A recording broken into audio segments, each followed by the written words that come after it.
The fluorescent lights in the emergency wing shattered one by one as armed soldiers dragged the bleeding nurse across blood-slicked linoleum.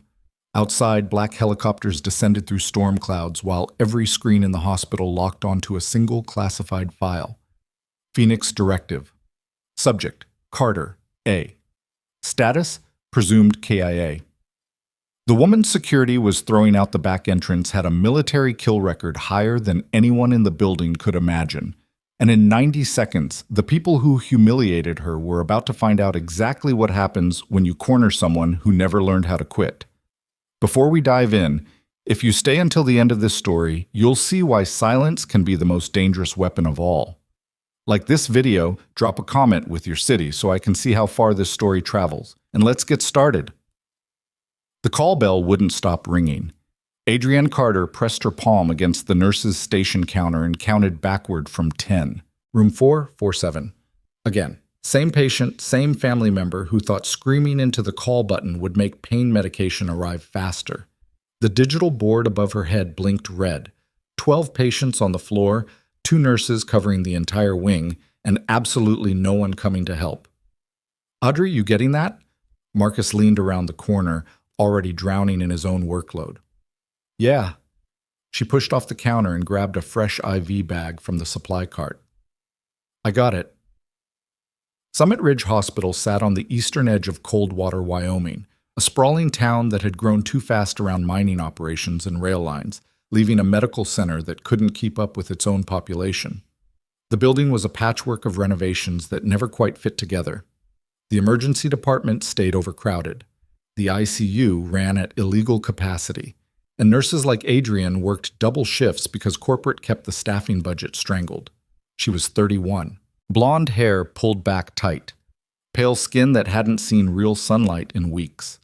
The scrubs she wore had faded from navy to something closer to gray, and the jacket over them had a torn pocket she kept forgetting to stitch. Patients trusted her because she didn't lie to them.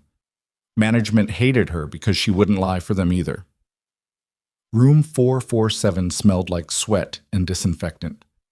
The patient, a 72-year-old man recovering from surgery, lay twisted in his sheets, face tight with pain. His daughter stood beside the bed with her phone out, recording. It's been 20 minutes, the daughter said. We've been calling and calling. I know. I'm sorry. Adrienne checked the IV line and adjusted the drip. We're short-staffed tonight. I'm moving as fast as I can. That's not good enough. Adrienne didn't argue. She checked the man's vitals, made a note on the chart, and promised to come back in 30 minutes. The daughter followed her into the hallway. I want to speak to a supervisor. You can file a complaint at the front desk. I'm filing it right now, with you standing here. Adrienne stopped walking, turned around, kept her voice level. Ma'am, I understand you're frustrated. Your father's in pain, and that's terrifying. But I've got 11 other patients on this floor, and if I stand here arguing with you, someone else's call bell is going unanswered, so I'm going to keep working. You do what you need to do. The daughter's face went red. She didn't say another word, just turned and walked toward the elevators, phone already up to her ear. Adrienne made it 3 more rooms before the text came through. Report to admin, now. She closed her eyes, let out a slow breath, then finished changing the dressing on the patient in front of her before heading downstairs. The administrative wing was quieter, carpeted floors, soft lighting, the kind of space designed for people who never had to touch blood. Adrienne knocked on the door marked Director of Operations and waited. Come in. Victor Landry sat behind a glass desk that probably cost more than Adrienne made in 6 months. Mid-50s, expensive suit. The kind of man who'd spent his entire career learning how to protect the hospital's reputation instead of its patients. Sit down, Ms. Carter. She sat. Landry folded his hands on the desk. We've had multiple complaints about your conduct tonight. From one family member. From multiple sources over the past 2 weeks. He slid a printed document across the desk. Insubordination, refusal to follow protocol, unauthorized medication adjustments. That patient was in respiratory distress. I called the attending 3 times and got no response, so I made a clinical judgment call that saved her life. You overstepped your authority. I did my job. Landry's jaw tightened. Your job is to follow orders, not to question physicians, not to create liability for this hospital. Adrienne stared at him. You're seriously reprimanding me for keeping someone alive? I'm reprimanding you for acting outside your scope of practice. He pulled the paper back and tapped it twice. You've been flagged by 3 different departments: patient complaints, staff friction, disruptive behavior. Disruptive behavior, Adrienne repeated. That's what you call it when someone points out unsafe conditions? I call it what it is, a pattern of behavior that puts this hospital at risk. Landry stood up. You're being placed on administrative leave, effective immediately. Turn in your badge and access card at security. The room went very still. You're suspending me. I'm protecting this facility. Adrienne stood slowly. Her hands didn't shake. Her voice didn't rise. I've worked here for 4 years. I've covered every understaffed shift you've thrown at me. I've kept people alive when your budget cuts left us with no supplies and no backup. And now you're throwing me out because I made you look bad. Landry didn't blink. Turn in your badge, Ms. Carter. Security will escort you out if necessary. She didn't wait for security. She walked out on her own. The hallway felt longer on the way back. A few nurses glanced her direction but didn't say anything. Word traveled fast in a place like this. By the time she reached her locker, everyone on the floor would know she'd been cut loose. Adrienne grabbed her bag, shoved her stethoscope and a few personal items inside, and slammed the metal door shut. She didn't cry, didn't curse, just walked toward the exit with her head up and her jacket pulled tight. Marcus caught her near the stairwell. Audrey, what happened? Landry happened. They can't just... They can. They did. She kept walking. Cover my patients. Make sure 447 gets his pain meds on schedule. I'm fine. She wasn't fine, but she'd learned a long time ago that falling apart in public didn't solve anything. So she kept moving. Down 2 flights of stairs, through the employee corridor, past the security checkpoint where she dropped her badge on the desk without a word. The guard gave her a sympathetic look. Rough night? Something like that. She pushed through the side exit and into the parking lot. The air was cold, sharp. It cut through her jacket and bit at her skin. She made it halfway to her car before the sirens started. Not ambulance sirens, military sirens. Adrienne stopped walking, turned around, watched as 3 black SUVs tore into the hospital's front circle, followed by 2 unmarked trucks with reinforced plating. Soldiers poured out, full tactical gear, rifles up, movements precise and practiced. She'd seen that kind of deployment before. A long time ago. Her phone buzzed. Unknown number. She answered. Adrienne Carter? Who's asking? This is Major Colin Hess with Joint Task Force Iron Valley. We need you back inside that building, right now. Her pulse didn't spike. Her breathing stayed even. Old training she'd buried for years kicked back in without permission. I don't work here anymore. You do now. We have a federal witness in critical condition and a credible threat against the facility. You're the only person in that hospital with the clearance and experience to handle this. You've got the wrong person. Call sign Wren, Task Force Hollow Creek, Mosul Extraction 2016. 3 decorations for valor and a presumed KIA report that got filed after you stayed behind to pull 6 operators out of a collapsed med station. Hess paused. We don't have the wrong person, Lieutenant Carter. We've got exactly who we need. The line went dead. Adrienne stood in the parking lot with her phone still pressed to her ear and her past crawling up her spine like broken glass. She'd walked away from that life, changed her name legally, Adrienne instead of Adrienne, Carter instead of Castellan, buried the records, took a civilian nursing job in a town where nobody asked questions. She'd spent 5 years building a quiet life that didn't involve gunfire or casualty counts, or officers calling her by a rank she'd never wanted in the first place. And now someone had dragged it all back into the light. She looked at the hospital. Soldiers were setting up a perimeter. Patients were being moved away from windows. Somewhere inside that building, people were about to die if someone didn't stop it. Adrienne shoved her phone in her pocket and started walking back toward the entrance. Security tried to stop her at the door. Ma'am, you need to stay back. Major Hess called me in. The soldier's expression shifted. He touched his earpiece, listened, then stepped aside. 3rd floor, ICU. Major's waiting for you. She moved through the building like a ghost.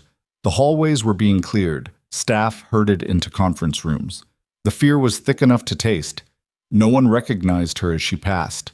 No one stopped her. The ICU had been converted into a controlled zone. 2 soldiers stood guard outside the unit.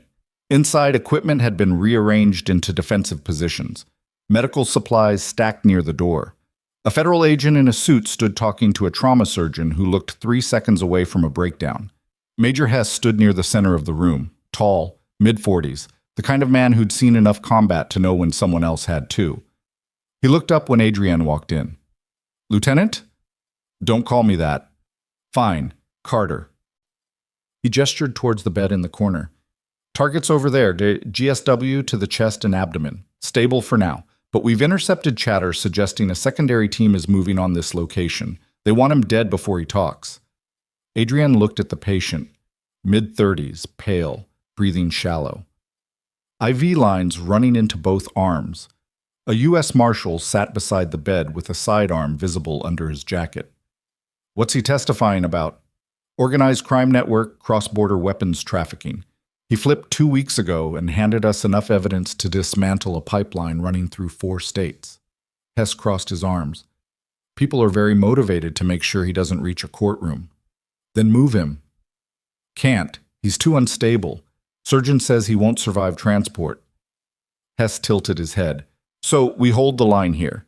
And you keep him alive long enough for our reinforcements to lock this place down." Adrienne stared at the patient, then at Hess. "You pulled me back into this because you need a nurse?" "I pulled you back because I need someone who's worked trauma under fire. Someone who won't freeze when the shooting starts." He stepped closer. "I read your file, Carter, all of it, including the parts that got sealed. You've kept people alive in worse situations than this." "That was a long time ago." Muscle memory doesn't forget. She wanted to argue, wanted to walk back out and let someone else handle it. But the patient in that bed didn't have anyone else, and the staff in this hospital sure as hell weren't trained for what was coming. Adrienne dropped her bag and moved toward the bedside. "I need a full workup, vitals, labs, imaging if you've got it." The trauma surgeon handed her a tablet without a word. She scanned the data. GSW had clipped the liver and nicked the lower lobe of the right lung. Surgery had patched the worst of it, but he was bleeding internally. Slow, controlled, but steady. "He needs another OR trip," Adrienne said. "Can't," the surgeon replied. "We don't have the staff. Half the surgical team is stuck off-site because of the lockdown." "Then we manage it here." Adrienne pulled on gloves and checked the chest tube. "I need 4 units of ONA, a crash cart, and someone who can run labs every 30 minutes. Hess nodded to one of his soldiers. "Get it done." Adrienne worked quickly, adjusted IV drips, monitored output, checked lung sounds. The patient's eyes fluttered open halfway through. "Where?" His voice came out rough, barely a whisper. "You're safe," Adrienne said quietly. "Stay still. Let me work." "They're coming." "I know, and they're not getting to you." His eyes focused on her face. "Who are you?" She didn't answer, just kept working. Ding-dong. The first breach came 20 minutes later. An explosion rocked the east stairwell. Alarm shrieked. Soldiers moved into position with weapons raised. Hess barked orders into his radio while Adrienne kept her hand steady on the patient's IV line. "They're in the building," Hess said. 2 confirmed hostiles, possibly more." Adrienne glanced at the door. "How long until backup?" 10 minutes. "That's too long." "It's what we've got." Hess pulled his sidearm and checked the magazine. "Can you move him?" "Not without killing him." "Then we hold here." Gunfire erupted somewhere below them, close enough to hear, far enough that Adrienne couldn't tell which floor. The trauma surgeon backed into the corner, hands shaking. The marshal stood and moved toward the door. Adrienne kept working, checked the chest tube again, adjusted the oxygen flow. The patient's stats were dropping, pressure falling, pulse climbing. "He's crashing," she said. Hess turned. "Can you stabilize him?" "I can try." She grabbed the crash cart and pulled it close, drew up meds, pushed them through the IV. The patient's body jerked once, then settled. His pulse evened out. Pressure ticked up. Adrienne exhaled slowly. More gunfire. Closer now. Second floor. Maybe first. Hess moved to the doorway and signaled his team. Lockdown protocol. No one gets through. The lights flickered, then went out completely. Emergency backups kicked in after 3 seconds. Red glow, shadows everywhere. The patient's monitor beeped steadily in the darkness. Adrienne's hands didn't shake. She'd worked in worse conditions. Bombed-out buildings, field hospitals with no power, triage zones lit by headlamps and burning vehicles. This was just another Tuesday. Footsteps echoed in the hallway. Fast, heavy. Hess raised his weapon. The door exploded inward. 2 men in black tactical gear stormed through, rifles up, scanning the room. One of them locked onto the patient and raised his barrel. Adrienne moved without thinking. She grabbed a metal IV pole and swung it hard into the shooter's rifle, knocking the barrel up just as he fired. The round punched into the ceiling. Hess put 2 bullets into the man's chest before he could recover. The second shooter spun toward Adrienne. She didn't hesitate, drove the pole into his throat. He staggered back, choking. The marshal shot him twice. Both men dropped. Silence. Adrienne stood in the center of the room with the IV pole still in her hands and her breath coming fast. Hess stared at her. Jesus Christ, he said quietly. She dropped the pole, moved back to the patient, checked his stats. Still stable. He's fine. Keep them out. Hess didn't move, just kept staring. I said keep them out, Adrienne repeated. He snapped back into focus, barked orders into his radio. More soldiers flooded the hallway. Backup had arrived. The building went into full lockdown. Every entrance sealed, every floor swept. By the time the all-clear came through, 3 more hostiles had been taken down, and the witness was stable enough to transfer under armed escort. Adrienne peeled off her gloves and tossed them in the biohazard bin. Her hands were steady. Her pulse was calm. She felt nothing. Hess approached slowly. Carter, don't. You just saved that man's life. I did my job. That wasn't a nursing job. That was combat. She looked at him. I'm done here. We need to debrief. No. She grabbed her bag and started toward the door. You got what you needed. I'm leaving. The hospital's locked down. No one in or out until we finish the sweep. Adrienne stopped, turned around. Then unlock it. Hess didn't move. There's going to be questions about who you are, about what just happened. Tell them I was a contractor. Tell them whatever you want. I don't care. She stepped closer. But I'm not doing this again. I walked away for a reason. I know. Hess lowered his voice. I read the report. I know what happened in Mosul. I know what it cost you. Her jaw tightened. You don't know anything. I know you're still carrying it. She didn't answer, just turned and walked out. The hallway was crowded with staff being released from lockdown. Nurses, doctors, security personnel. They moved past her without recognition. She was just another face in scrubs. Until she reached the lobby. Victor Landry stood near the front desk, talking to a federal agent. His face was pale. His hands were shaking. When he saw Adrienne, he froze. She walked past him without a word. Miss Carter. She kept walking. Miss Carter, wait. She stopped, turned around. What? Landry opened his mouth, closed it, looked at the agent beside him, then back at Adrienne. I didn't know. Didn't know what? About your background, about... He gestured vaguely. If I had known. You would have done the same thing, Adrienne said quietly. Because this isn't about what I can do. It's about what I wouldn't do. I wouldn't stay quiet. I wouldn't cover for you. And that made me a problem. She stepped closer. So don't stand there pretending you care now that it's convenient. Landry's face went red. You were insubordinate. You refused to follow. I refused to let people die because you cut corners. Adrienne's voice stayed level, calm. And tonight, when it mattered, I kept someone alive while you hid in your office. So save your excuses for someone who believes them. She turned and walked out before he could respond. The parking lot was still cordoned off, soldiers everywhere, news vans pulling up outside the perimeter. Adrienne made it to her car and sat in the driver's seat with the door closed and the engine off. Her phone buzzed, another unknown number. She stared at it. Let it ring 4 times. then answered, "Lieutenant Carter, this is Colonel Patricia Voss. I'm calling from Joint Special Operations Command." A pause. "We need to talk about what happened tonight." Adrienne closed her eyes. "I'm not re-enlisting. I'm not asking you to, but there are questions that need answering. About how a civilian nurse flagged in our database as KIA just took down 2 armed hostiles in a hospital, ICU. I was never KIA. That report was filed in error. No, Lieutenant, that report was filed to protect you. After what happened in Mosul, after you refused evacuation and stayed behind to treat casualties under enemy fire for 16 hours straight, we pulled you out and buried your records, gave you a clean exit, a new identity, a chance to disappear." Voss's voice hardened. "And now you're back on the radar, which means people are going to start asking questions we can't answer." Adrienne gripped the steering wheel. "What do you want from me?"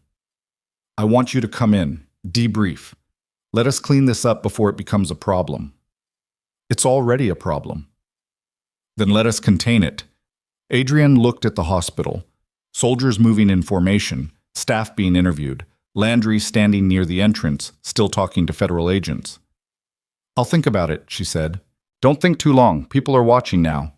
The line went dead. Adrienne sat in the silence and felt the weight of 5 years crashing down around her. She'd built a life, a quiet life.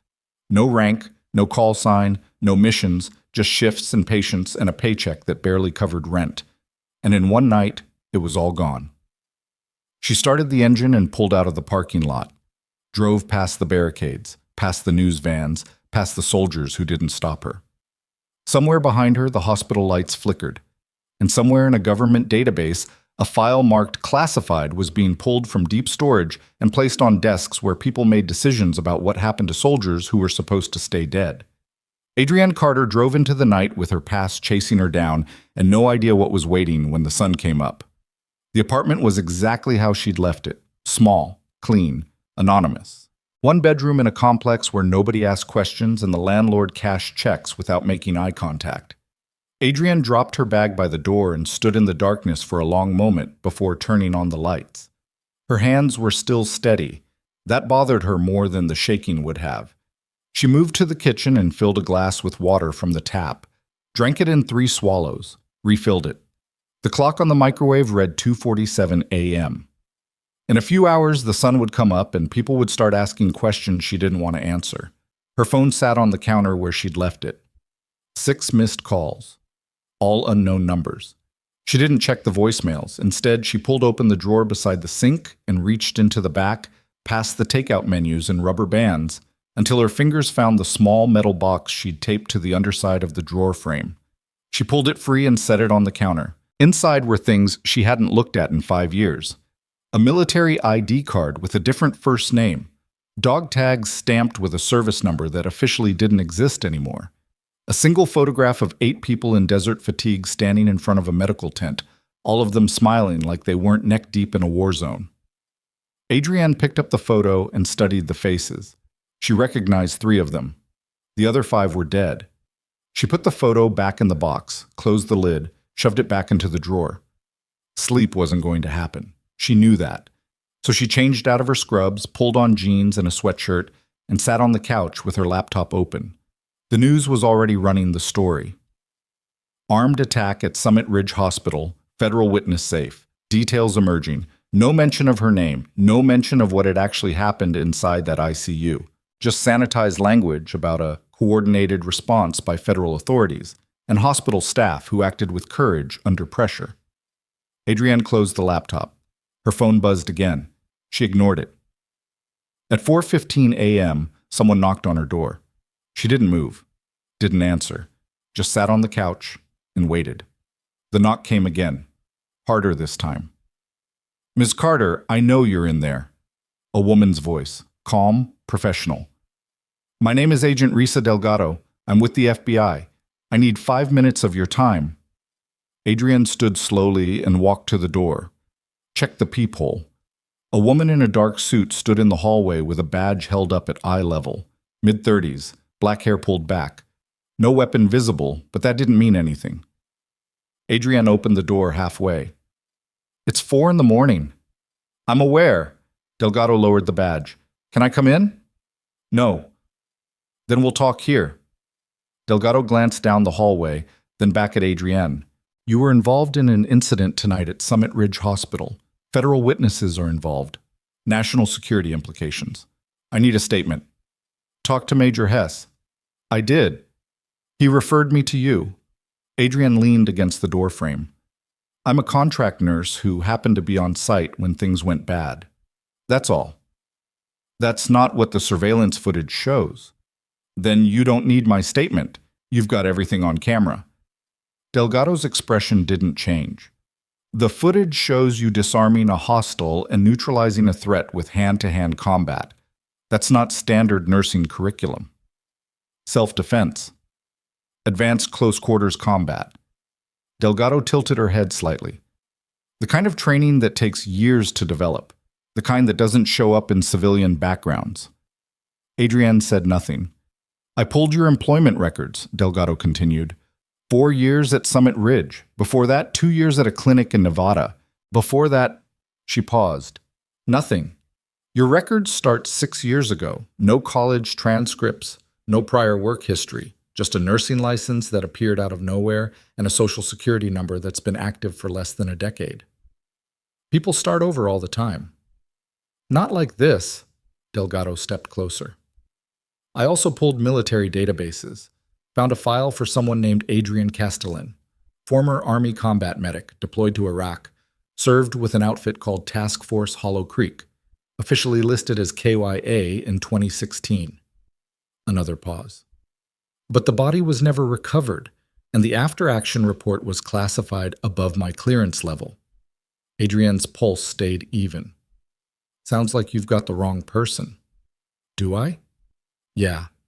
Delgado studied her face for a long moment. Then she reached into her jacket and pulled out a folded piece of paper, handed it over. That's a subpoena. Grand jury investigation into the attack tonight.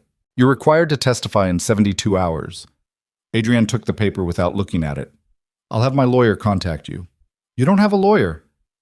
Then I'll get one. Delgado nodded slowly. Ms. Carter, or whoever you are, I don't care about your past.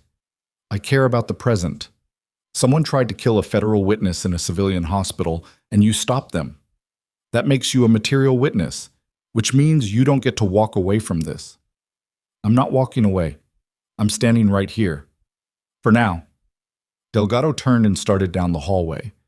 But if you run, I'll find you, and next time we'll have this conversation in a federal building instead of your doorstep. Adrienne watched her leave, waited until the elevator doors closed. Then she shut her door, locked it, and leaned against the wall. The subpoena sat in her hand like a live grenade. She didn't open it, just set it on the counter beside the metal box and walked back to the couch. By the time the sun came up, she still hadn't slept. The coffee shop 3 blocks from her apartment opened at 6. Adrienne got there at 6:02 and ordered black coffee she didn't drink. She sat in the corner booth with her back to the wall and her phone face down on the table. At 6:47, Marcus walked in. He spotted her immediately and crossed the room without ordering anything. Slid into the seat across from her. You look like hell. Thanks. I've been calling you all night. I know. Marcus leaned forward. What the hell happened? 1 minute you're walking out the door, next minute the entire hospital's on lockdown and there's soldiers everywhere. Then I hear you're back inside. Then I hear there was a shootout in the ICU. Then nothing. Nobody's saying anything. Adrienne picked up her coffee, put it back down without drinking. It's complicated. So uncomplicated. She looked at him. Marcus had worked at Summit Ridge longer than she had. 43 years old, divorced, 2 kids he saw every other weekend. The kind of nurse who kept his head down and his paycheck steady. He'd never asked her about her past because he had enough sense to know when someone didn't want to talk. I can't, she said quietly. Can't or won't? Both. Marcus sat back. Landry's losing his mind. Federal agents crawling all over the building. Board of directors called an emergency meeting. Word is they're launching a full internal investigation. Into what? Everything. Safety protocols, staffing decisions, who knew what and when. He paused. Your suspension got reversed. They want you back on the floor tomorrow. Adrienne laughed once, no humor in it. Of course they do. You're not going back. No. Good. Marcus drummed his fingers on the table. Because whatever you got pulled into last night, it's bigger than this place. And if you go back, they're going to use you as a shield when things blow up. He wasn't wrong. Adrienne pushed the coffee cup away. They suspended me because I wouldn't play along. Now they want me back because it looks bad if they don't. But the second the heat dies down, I'm gone again. So don't give them the chance. Marcus pulled a folded envelope from his jacket and slid it across the table. That's a contact. Friend of mine who runs a private medical clinic in Colorado. Off the books. Cash only. No questions. He's always looking for people who know how to keep their mouths shut. Adrienne stared at the envelope. You're telling me to run. I'm telling you to get out before this place drags you under. Marcus stood up. You're a good nurse, Audrey, better than most, but you don't owe Summit Ridge anything, especially not after last night. He left before she could respond. Adrienne sat alone in the coffee shop and turned the envelope over in her hands. She didn't open it, just tucked it into her jacket pocket and walked out into the morning cold. The call came at 9:33 a.m. Adrienne was back in her apartment, staring at the subpoena on the counter when her phone rang. Unknown number. She almost didn't answer, but something made her pick up. Ms. Carter, this is Colonel Voss. We spoke last night. Adrienne closed her eyes. I remember. Good, because we need to meet today, in person. I'm not interested. This isn't optional. Voss's tone left no room for negotiation. There's a situation developing, one that involves you whether you like it or not. And if you want any chance of controlling the narrative, you'll meet me at the address I'm about to send you. Noon. Don't be late. The line went dead. 30 seconds later, a text came through with an address on the north side of town. An office building Adrienne had driven past 100 times without noticing. She stood in her kitchen and weighed her options. She could ignore the summons, pretend none of this was happening. Maybe take Marcus up on his offer and disappear to Colorado before the grand jury date hit. Or she could show up and find out exactly how deep the hole she'd fallen into actually went. At 11:45, she grabbed her keys and headed for the door. But the building was unmarked. Gray concrete, tinted windows. The kind of place that could have been a law firm or an accounting office or a front for something the public wasn't supposed to know about. Adrienne parked in the visitor lot and walked through the front entrance. A receptionist who looked like she'd been hired for her ability to not remember faces pointed her toward the elevator. 4th floor, conference room B. Adrienne rode up in silence. The elevator opened onto a hallway with no nameplates, just numbered doors and fluorescent lighting that made everything feel sterile. Conference room B was at the end of the hall. Colonel Patricia Voss sat at the head of the table, late 50s. Short gray hair, uniform with enough ribbons to tell a story Adrienne didn't need to hear. Beside her sat Major Hess and another officer Adrienne didn't recognize, younger, early 30s, insignia that marked him as intelligence. Sit down, Lieutenant, Voss said. I'm not a lieutenant anymore. Old habits. Voss gestured to the chair across from her. This is Captain Ben Rucker. He's been reviewing the incident from last night. Adrienne sat. What do you want? Voss slid a tablet across the table. We want you to understand what you walked into. Adrienne glanced at the screen, a photograph of the man she'd kept alive in the ICU, younger in the picture, smiling, standing beside a black SUV with tinted windows. His name is David Cortez, Voss said, former logistics coordinator for a trafficking network that moved weapons and narcotics through 6 states. He flipped 3 weeks ago after we caught him moving modified firearms across the Canadian border. Gave us enough intel to dismantle a pipeline that's been operating for 8 years. Adrienne looked up. And now people want him dead. People want him erased. Rucker leaned forward. The network he's testifying against has connections to organized crime, private military contractors, and at least 2 foreign intelligence services. They've already made 3 attempts on his life. Last night was the 4th. So move him somewhere safer. We did, Hess said. Twice. They found him both times, which means someone's feeding them intel from inside the system. The room went quiet. Adrienne set the tablet down. You think there's a leak? We know there's a leak, Voss said. We just don't know where, which is why Cortez got moved to Summit Ridge under a fake name with minimal paperwork. Only 6 people knew his location, and somehow 2 armed hostiles walked into that hospital with his room number and a kill order. Adrienne's mind started working through the variables. You're telling me someone on your side sold him out? That's exactly what I'm telling you. Then why am I here? Voss leaned back in her chair. Because you're not part of the system anymore. You don't report to anyone. You don't have loyalties to any agency or department, which makes you the only person in that building last night who we know wasn't compromised. Adrienne stared at her. You want me to help you find the leak? No, we'll find the leak. Voss folded her hands on the table. What we need from you is testimony. Clean, detailed, unimpeachable. Because when this goes to trial, Cortez's defense is going to tear apart every piece of federal involvement. They're going to claim we set him up, that we failed to protect him, that the entire case is tainted. But if we have a civilian witness, someone with no connection to law enforcement or military operations, who can testify to what happened in that ICU, it changes everything. I'm not a civilian witness. You just said I used to be a lieutenant. Officially, you're a civilian, Rucker said. Your military records are sealed. Adrienne Castellan is dead. Adrienne Carter is a contract nurse who happened to be in the wrong place at the right time. Adrienne shook her head. The FBI already knows. Agent Delgado showed up at my door this morning. She's digging. Delgado's FBI. We're DOD. Different chains of command, different priorities. Voss's expression hardened. And if you cooperate with us, we can make sure your past stays buried. But if you refuse, if you walk away from this, then we can't protect you from what comes next. Is that a threat? It's a reality check. Voss leaned forward. You saved a federal witness.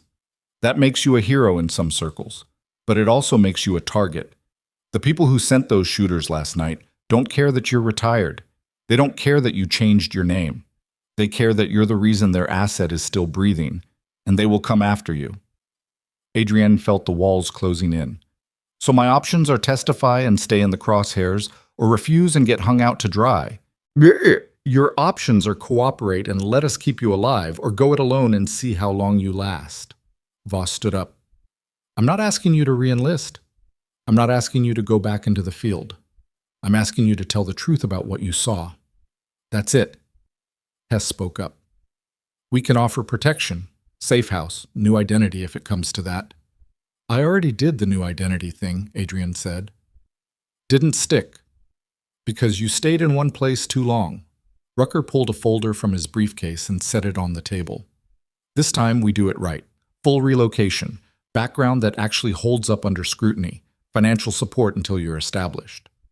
Adrienne looked at the folder, didn't touch it. And if I say no? Then you're on your own, Voss said. And when Delgado subpoenas your military records, which she will, everything comes out.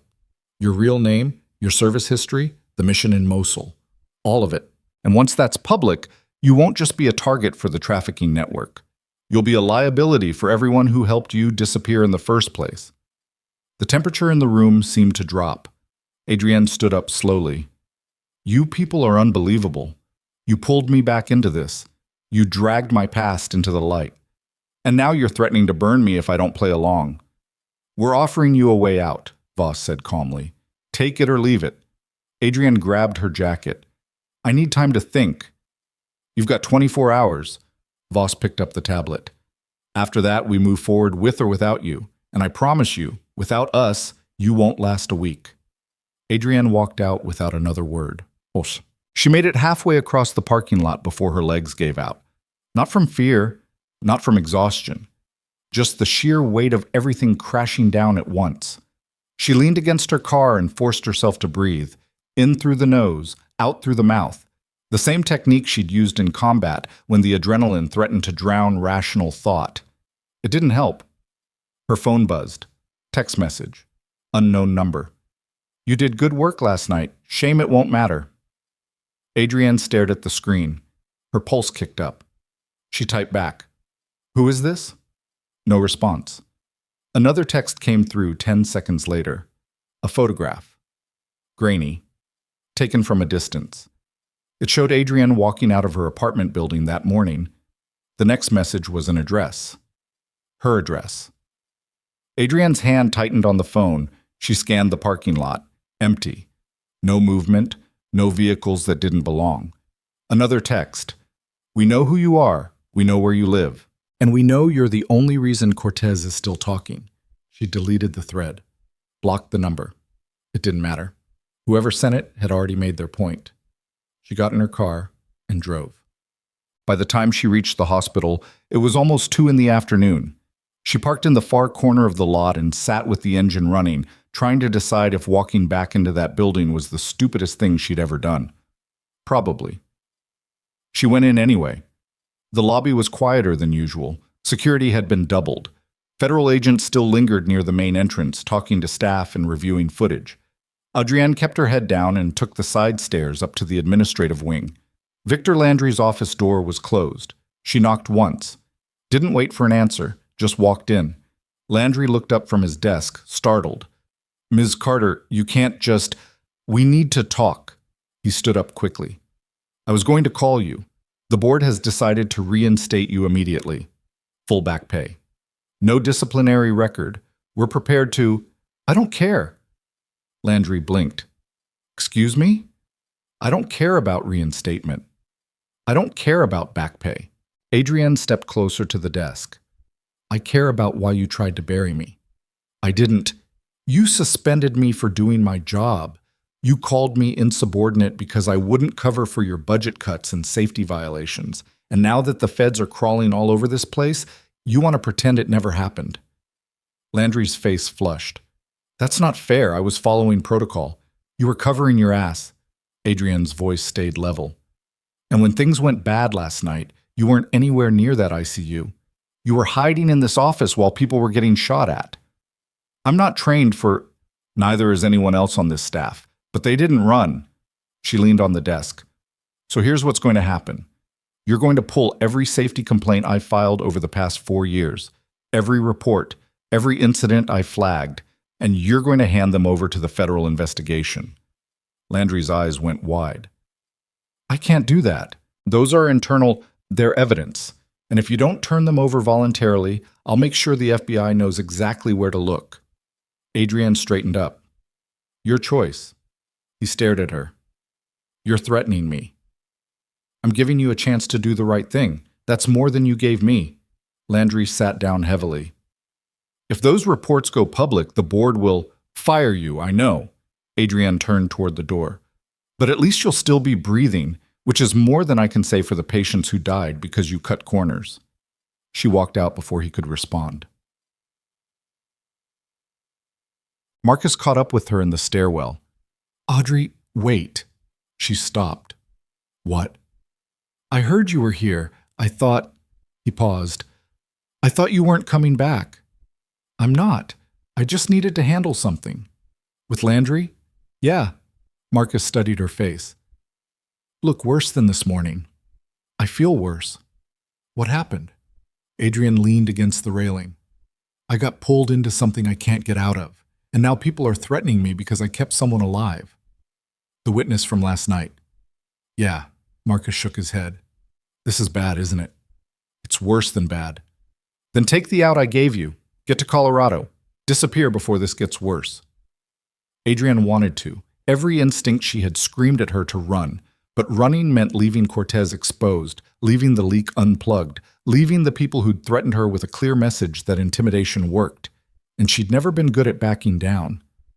I can't, she said quietly. Why not? Because if I run now, someone else dies, and I've seen enough people die. Marcus didn't argue, just pulled her into a quick hug and stepped back. Then be careful. Whatever you're walking into, don't do it alone. I don't have a choice. You always have a choice. She left him in the stairwell and walked back out to the parking lot. The sun was starting to drop behind the mountains. Shadows stretched long across the asphalt. Adrienne got in her car and checked her phone. Another text. Different number. Cortez just woke up. He's asking for you. No signature. No name, just an ICU room number. Adrienne sat in her car and stared at the message.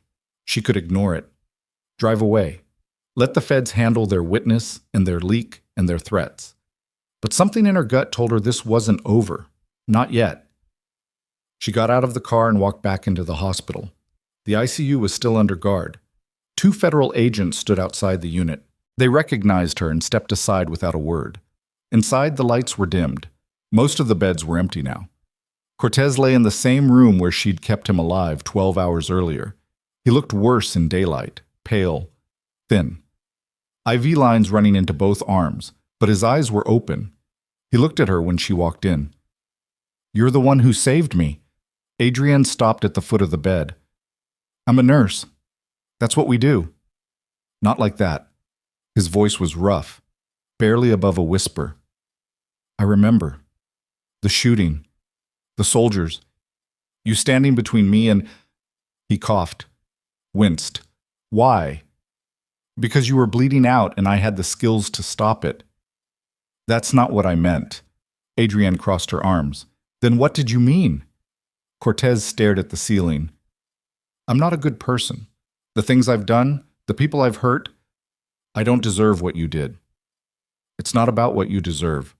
It's about what's right. And testifying against the people I worked for. That's right? That's up to you." He turned his head to look at her. "They'll kill me. Even if I make it to trial. Even if I testify. They'll find me eventually. Maybe. Definitely." He closed his eyes. "But I guess dying in a courtroom is better than dying in a ditch." Adrienne didn't respond. Just stood there in the quiet hum of medical equipment and machines keeping a broken man alive long enough to tell the truth. Cortez spoke again without opening his eyes. "There's something you should know. About last night." "What?"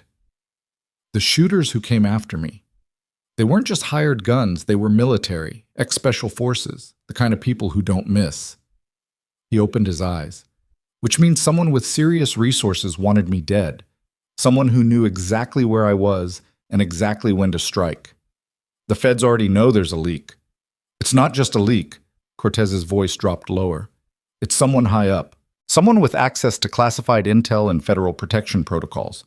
And whoever it is, they're not going to stop because I survived one night." Adrienne felt ice crawl up her spine. "Why are you telling me this?" "Because you saved my life, and now they're going to come after you too." He looked directly at her. "So if you're smart, you'll disappear before they figure out who you really are." "They already know." Cortez's expression shifted. "Then you're in deeper than I am." Before Adrienne could respond, the door opened. Agent Delgado walked in with 2 U.S. Marshals behind her. "Miss Carter, I thought I'd find you here." Delgado's tone was neutral, professional, but her eyes were sharp. "We need to talk, now." Adrienne glanced at Cortez. He'd already closed his eyes again, retreating into whatever private hell he lived in. She followed Delgado out into the hallway. "You're not supposed to be here," Delgado said once they were out of earshot. "He asked for me. He's a federal witness under protective custody. You don't get access without clearance." "Then arrest me." Delgado's jaw tightened. "Don't tempt me." She pulled Adrienne further down the hallway. "I got a call an hour ago from DOD. They're claiming jurisdiction over you, saying you're part of an ongoing military operation and that I need to back off." "So back off." "I don't take orders from the Pentagon." Delgado stopped walking and turned to face her. "Here's what I know. You're connected to this case in ways that don't make sense. You're trained in combat. You've got a past you're hiding, and now military brass are circling you like you're some kind of asset they need to protect." She stepped closer. "So I'm going to ask you one more time. Who are you really?" Adrienne met her eyes. "Someone who's trying not to get killed." "By who?" "Everyone." Delgado stared at her for a long moment. Then she pulled out her phone and showed Adrienne a photograph. Security footage from the hospital. Grainy. Time-stamped from last night. It showed Adrienne standing in the ICU with an IV pole in her hands, facing down an armed shooter. "This doesn't look like a nurse protecting a patient," Delgado said. "This looks like a soldier executing a combat maneuver." Adrienne said nothing. "The Bureau's digital forensics team ran facial recognition on you through every database we have access to. Military, law enforcement, Interpol. Nothing came back. which means either you don't exist or someone scrubbed you. Delgado lowered the phone. And people don't get scrubbed unless they're running from something or working for someone. So which is it? Neither. Bullshit. Adrienne's phone buzzed in her pocket. She pulled it out. Another unknown number, another text. Get out of the hospital. Now. She looked up, scanned the hallway. Nothing unusual, just staff moving between rooms, agents standing guard. The normal rhythm of a medical facility under federal watch. Then the lights went out. Emergency backups kicked in after 2 seconds. Red glow, shadows everywhere. Delgado's hand went to her sidearm. What the hell? Gunfire erupted somewhere below them. Close, loud. The sound of automatic weapons tearing through walls. Alarms screamed to life. Delgado shouted into her radio. Marshals ran toward the stairwell. Staff started screaming. Adrienne's training snapped into place like a switch flipping. She grabbed Delgado's arm. We need to move Cortez right now. We're on lockdown protocol. They're not here for a lockdown. They're here for him. Adrienne pulled her toward the ICU. And if we don't move him in the next 60 seconds, he's dead. Delgado hesitated for half a heartbeat. Then she followed. They burst into Cortez's room just as the window exploded inward. Glass exploded inward in a spray of glittering fragments that caught the emergency lighting like falling stars. Adrienne hit the floor and rolled, pulling Cortez's IV stand with her as the bed frame shuddered from impact. Delgado's weapon came up fast, barrel tracking toward the shattered window, but nothing came through. No shooter, no follow-up rounds, just silence and the wail of alarms. Contact rear, someone screamed in the hallway. More gunfire. Closer now. The marshals who'd been standing guard returned fire, their shots punching through drywall and ceiling tiles. Adrienne yanked the IV lines from Cortez's arms. No time for protocol, just pressure and torn medical tape. He gasped, eyes going wide with pain and confusion. We're moving, she said. I can't. You don't have a choice. She grabbed his arm and hauled him upright. His legs buckled immediately.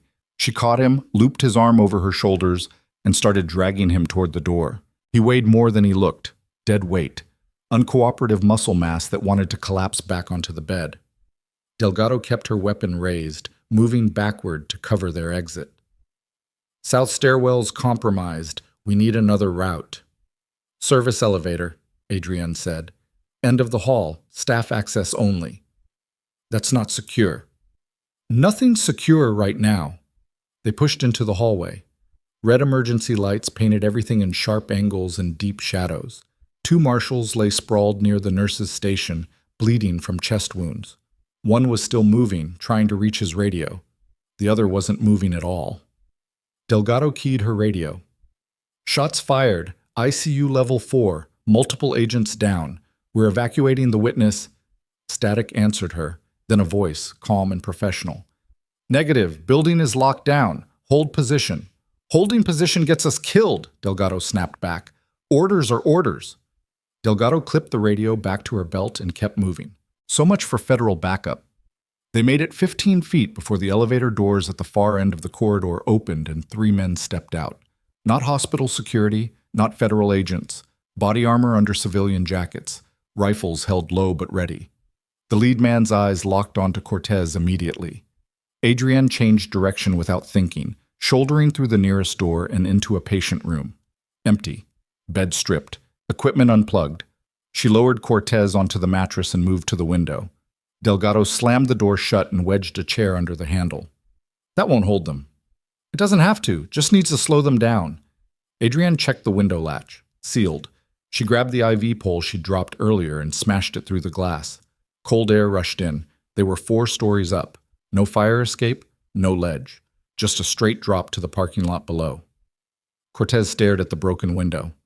You've got to be kidding. Can you climb?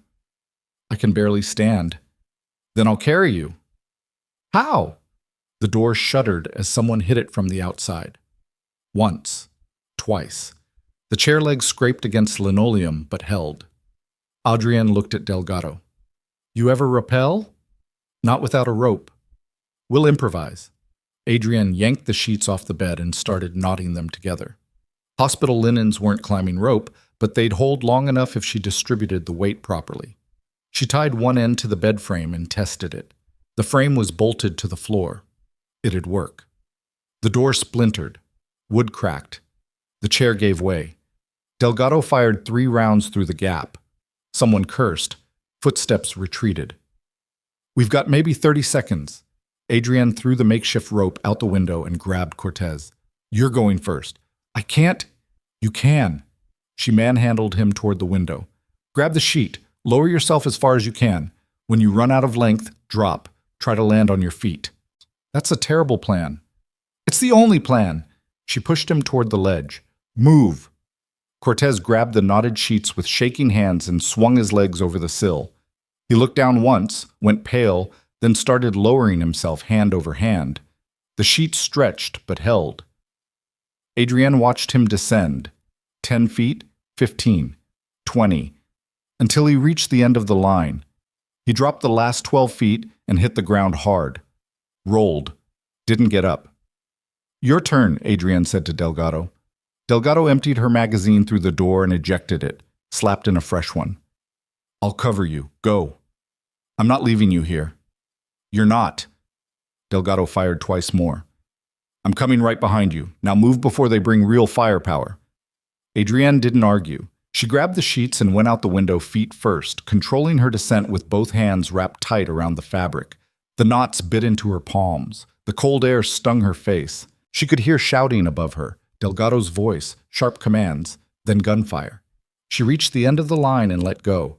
The impact drove the air from her lungs. She hit asphalt, tucked, rolled, came up on one knee. Cortez lay 3 feet away, groaning, alive, breathing. She grabbed him under the arms and started dragging him toward the parking lot. Above them, Delgado appeared in the window. She holstered her weapon and grabbed the sheets, started climbing down. She made it halfway before the fabric tore. She fell.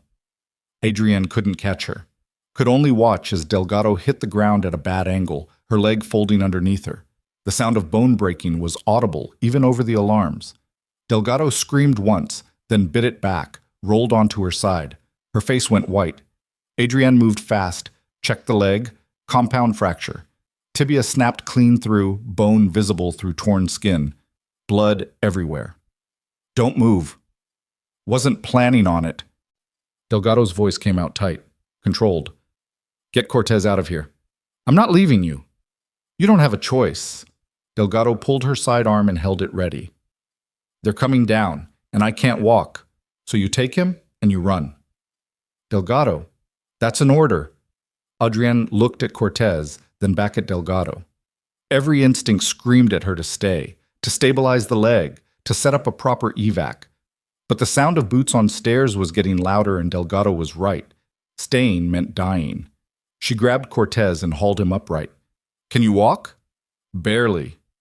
"Then barely is good enough." She pulled him toward the nearest vehicle, a hospital shuttle van parked 20 feet away. The driver's door was unlocked, keys in the ignition. She shoved Cortez into the passenger seat and climbed behind the wheel. The engine turned over on the first try. Behind them, armed men burst through the hospital's side exit. Delgado fired twice, hitting one in the shoulder. He went down. The others returned fire. Rounds punched through the van's rear panel. Adrienne threw the vehicle into drive and floored it. They shot out of the parking lot doing 40, tires screaming. Adrienne took the first corner too fast and nearly flipped them. Corrected. Kept the accelerator pinned. In the rearview mirror, she saw 2 SUVs peel out in pursuit. "They're following us," Cortez said. "I know. What do? We don't die." She took another corner, cutting through a red light and narrowly missing a delivery truck. Horns blared. The SUVs stayed close, weaving through traffic with the kind of precision that came from professional training. Adrienne's mind raced through options. She didn't know this part of town well, didn't know where the safe routes were or where she could lose a tail. But she knew how to drive under pressure, and she knew that stopping meant capture or death. She took the on-ramp to the highway doing 60 and merged into sparse late-afternoon traffic. The shuttle van wasn't built for speed, but it handled better than it looked. She pushed it to 70, 80. The SUVs matched her pace easily. One of them pulled alongside. The passenger window rolled down. A man with a rifle leaned out. Adrienne cut the wheel hard right, slamming the van into the SUV's front quarter panel. Metal screamed. The SUV swerved, overcorrected, and clipped the guardrail. It spun out and disappeared behind them. The second SUV accelerated and rammed them from behind. The impact threw Adrienne forward against the seatbelt. Cortez grabbed the dashboard to keep from hitting the windshield. The van fishtailed. Adrienne fought the wheel, kept them straight, and pushed the accelerator harder. Another ram from behind. Harder this time. The van's rear bumper tore loose and went tumbling across 3 lanes of traffic. "They're trying to run us off the road," Cortez said. "They're trying to kill us." Adrienne saw an exit coming up fast. She waited until the last possible second, then jerked the wheel right and took the off-ramp at 70 miles an hour. The van tilted onto 2 wheels, came back down hard. She heard something in the suspension crack, but it held. The SUV tried to follow. Missed the exit. Kept going on the highway. Adrienne took the next 3 turns at random. Left, right, left again. She drove through residential streets and industrial zones until she was reasonably sure they'd lost the tail. Then she pulled into an abandoned warehouse parking lot and killed the engine. Silence. She sat there with both hands on the wheel, breathing hard. Her pulse hammered in her ears. Cortez slumped in the passenger seat, eyes closed, bleeding from a dozen small cuts where glass had hit him during the window breach. "Are we safe?" he asked. "For now." "What about Delgado?" Adrienne didn't answer. She pulled out her phone and dialed the number Voss had called from earlier. It rang 4 times before someone picked up. "This is Voss?" "They hit the hospital again," Adrienne said. "Multiple shooters. Federal agents down.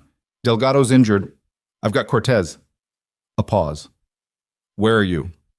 "Safe." "That's not an answer." "It's the only one you're getting until you explain how they knew exactly where to find him." Again. Adrienne's voice stayed level. "You said 6 people knew his location, so either one of those 6 is dirty or your security is so compromised it doesn't matter." Voss didn't respond immediately. When she did, her tone had shifted. "Stay where you are. We'll send a team." "No teams. No backup. No federal cavalry." Adrienne looked at Cortez. "Because every time you people show up, someone tries to kill us. So here's what's going to happen. You're going to find your leak. And when you do, you're going to call me. Until then, Cortez and I are ghosts. You can't protect him alone. I kept him alive twice already. I'll do it again." Adrienne ended the call and pulled the battery out of her phone, tossed both pieces out the window. Cortez stared at her. "You just cut us off from everyone who could help." "Everyone who could help is the reason we're running." She started the van again. "We need supplies, medical equipment, cash, somewhere off the grid where we can hold up until this blows over. It's not going to blow over. These people don't stop." "Then we make them stop." "How?" Adrienne didn't have an answer for that. Not yet. But she'd figure it out. She always did. They ditched the van 3 miles later in a grocery store parking lot and walked. Cortez could barely stay upright, leaning heavily on Adrienne as they made their way through side streets and alleyways. She kept them moving, kept them out of sight, and kept scanning for threats. 20 minutes of walking brought them to a neighborhood she recognized. Older houses, quiet streets.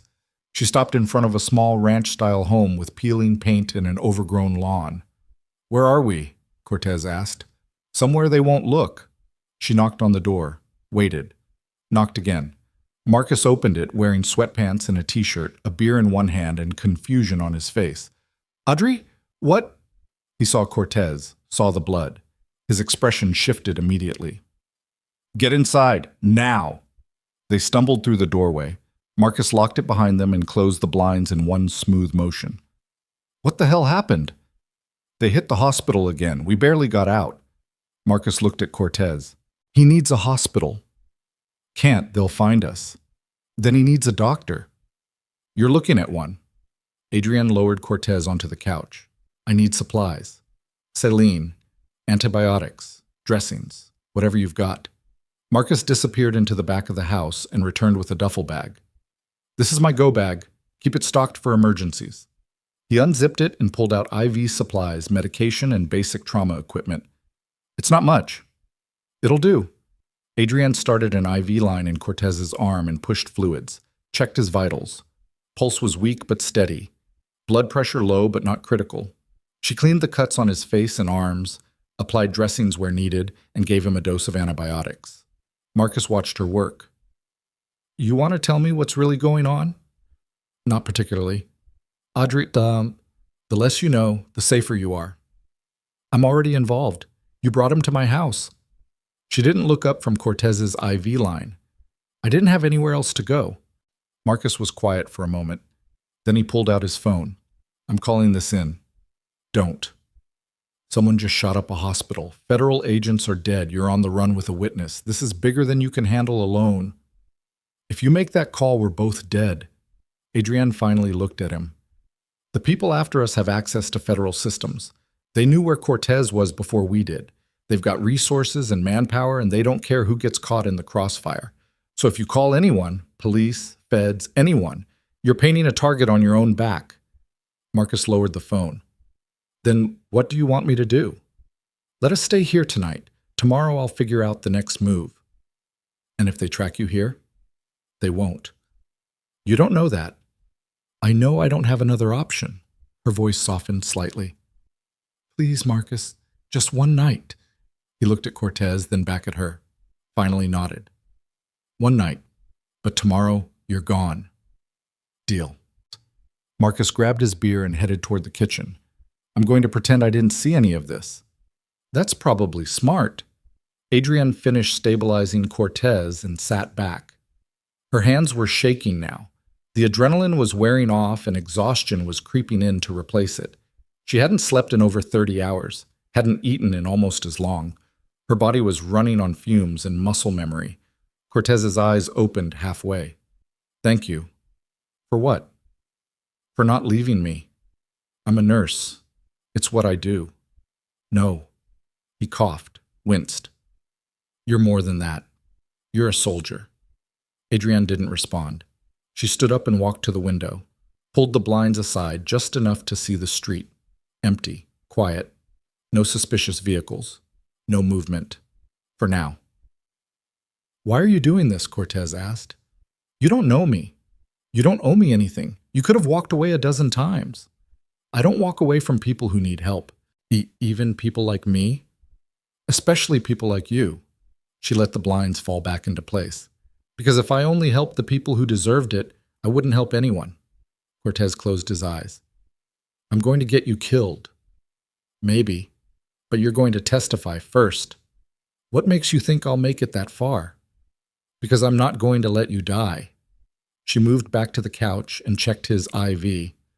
Now get some rest. You've lost a lot of blood and your body needs to recover. He didn't argue, just let himself drift into something that wasn't quite sleep, but was close enough. Adrienne sat on the floor with her back against the wall and finally let herself breathe. She woke 3 hours later to the sound of breaking glass. Her eyes snapped open. The living room was dark. Cortez still lay on the couch, unconscious. Marcus was nowhere in sight. Adrienne moved silently to her feet and grabbed the closest thing that qualified as a weapon, a heavy table lamp. She unplugged it and held it by the base as she crept toward the hallway. Another sound. Footsteps. Slow, deliberate. Someone moving through the house. She reached the kitchen just as a figure stepped through the back door. Tall, male, weapon drawn. Adrienne didn't hesitate. She swung the lamp hard, catching him across the temple. He dropped without a sound. His weapon clattered to the floor. She kicked it away and knelt beside him, checking for a pulse. Still alive, unconscious. She grabbed his weapon, a Glock 19, suppressor already attached, and moved toward the bedroom where Marcus slept. The door was open. The bed was empty. Her pulse spiked. Marcus? No answer. She cleared the room. Closet empty. Bathroom empty. No signs of struggle. But his shoes were still by the bed. His phone was still on the nightstand. He hadn't left willingly. Adrienne moved back through the house, weapon raised, scanning every shadow. She found Marcus in the garage, zip-tied to a support beam with duct tape over his mouth. His eyes went wide when he saw her. She moved quickly, cutting the zip ties with a box cutter she found on the workbench and pulling the tape free. How many? She whispered. 2. Maybe 3. Marcus gasped for air. They came through the back. I heard them, but couldn't get to you in time. Where's the second one? I don't know. Adrienne heard movement in the living room. She pushed Marcus behind a car and raised the Glock. Stay down. She moved back into the house. The living room was empty. Cortez was gone. So was the couch cushion he'd been lying on. A trail of blood led toward the front door. Adrienne followed it, weapon up, every sense on high alert. The front door stood open. Cold air poured through. She stepped onto the porch and saw Cortez being dragged across the lawn toward a black sedan parked at the curb. The man dragging him looked up and saw Adrienne. He reached for his weapon. She fired first. 2 shots. Center mass. He went down. Cortez collapsed onto the grass. Adrienne ran to him, keeping the Glock trained on the sedan. The driver's door opened and someone stepped out. She tracked the movement but didn't fire. Couldn't get a clear shot with Cortez in the way. The driver raised his hands. Easy! Adrienne's finger tightened on the trigger. Step away from the vehicle. I'm not here to hurt you. Then what are you here for? To give you a message. The man stepped into the streetlight, mid-40s, civilian clothes, no visible weapon. From someone who wants to help. I don't need help. Yes, you do. He pulled something from his jacket slowly. An envelope. He tossed it onto the lawn halfway between them. There's a name in there.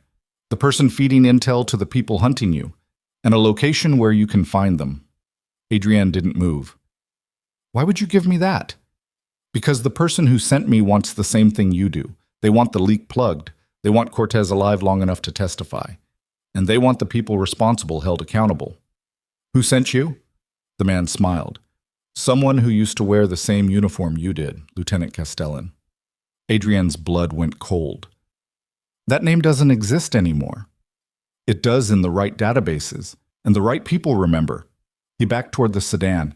The envelope has everything you need. Use it wisely. He got in the vehicle and drove away before Adrienne could respond. She stood on the lawn with the Glock still raised and her mind racing. Finally, she lowered the weapon and grabbed the envelope. Inside was a single sheet of paper with a name typed in the center. Captain Benjamin Rucker. Below it, an address. A government building in downtown Coldwater. And a single line of instruction. He'll be there tomorrow at 0900. Alone. Adrienne stared at the paper. Rucker. The intelligence officer who'd been sitting beside Voss during the meeting. The one who'd offered her protection. The one who'd had access to every piece of classified intel about Cortez's location. The leak. She looked at Cortez. He was conscious now, staring at her with wide eyes. What does it say? It says we've got a target. Who? She showed him the paper. Cortez went pale. That's military intelligence. If he's the leak, he's got connections everywhere. You can't just walk in and confront him. I'm not going to confront him. Adrienne folded the paper and shoved it in her pocket. I'm going to make him confess. How? I'll figure it out. She helped him to his feet. Marcus appeared on the porch, looking shell-shocked. Audrey, what the hell is happening? We're leaving, right now. She supported Cortez as they moved toward Marcus's car. I need your vehicle. Take it. And your phone. Marcus handed it over without argument. Where are you going? Somewhere, I can end this. She got Cortez into the passenger seat and climbed behind the wheel. Thank you, Marcus, for everything. Don't thank me. Just stay alive. She started the engine and pulled away from the curb. In the rearview mirror, she saw Marcus standing on his lawn, surrounded by bodies and broken glass. His quiet life shattered beyond repair. She'd fix it, somehow, after she dealt with Rucker. They drove through the night, stopping once at a 24-hour pharmacy where Adrienne used cash to buy more medical supplies and burner phones. Cortez slept in the passenger seat, his breathing shallow but steady. She kept the radio off and the windows cracked, letting cold air keep her alert. By the time the sun started to rise, they were parked 3 blocks from the address on the paper. A nondescript office building that housed half a dozen federal agencies.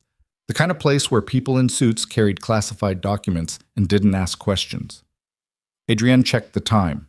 8:47. What's the plan? Cortez asked.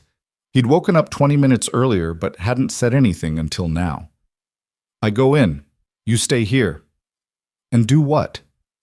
If I'm not back in 30 minutes, you call Voss, tell her everything. What if Voss is in on it too? Then you call the FBI, or the media, or anyone who'll listen. She handed him one of the burner phones. But you make sure someone knows what happened here. Cortez took the phone. This is suicide. This is the only way to stop them. She checked the Glock she'd taken from the intruder at Marcus's house. Full magazine, round in the chamber. Rucker's the leak, which means he's the one who sent the shooters. And if I can get him to admit it, record it, then we've got leverage. Or you get killed and nobody knows the truth. That's why you're the backup. She pulled out the second burner phone and set it to record, slipped it into her jacket pocket. Audio insurance. She got out of the car before Cortez could argue further and walked toward the building. The lobby was quiet. A security guard sat behind a desk, reading something on his phone. He barely looked up when Adrienne approached. Help you? I'm here to see Captain Rucker. He's expecting me. The guard checked a list. You're not on the schedule. He'll want to see me. Adrienne leaned on the desk. Tell him Lieutenant Castellan is here. The guard's expression shifted. He picked up a phone and made a call. Spoke quietly. Hung up. 3rd floor, room 314. She took the elevator up. The building was nearly empty this early, just a few staffers moving between offices, carrying coffee and folders. Nobody paid attention to her. Room 314 was at the end of a long hallway. The door was closed. She knocked once. Come in. Adrienne stepped inside. The office was small, functional, a desk, 2 chairs, filing cabinets along one wall. Rucker sat behind the desk, looking exactly like he had during the meeting, calm, professional, completely at ease. He smiled when he saw her.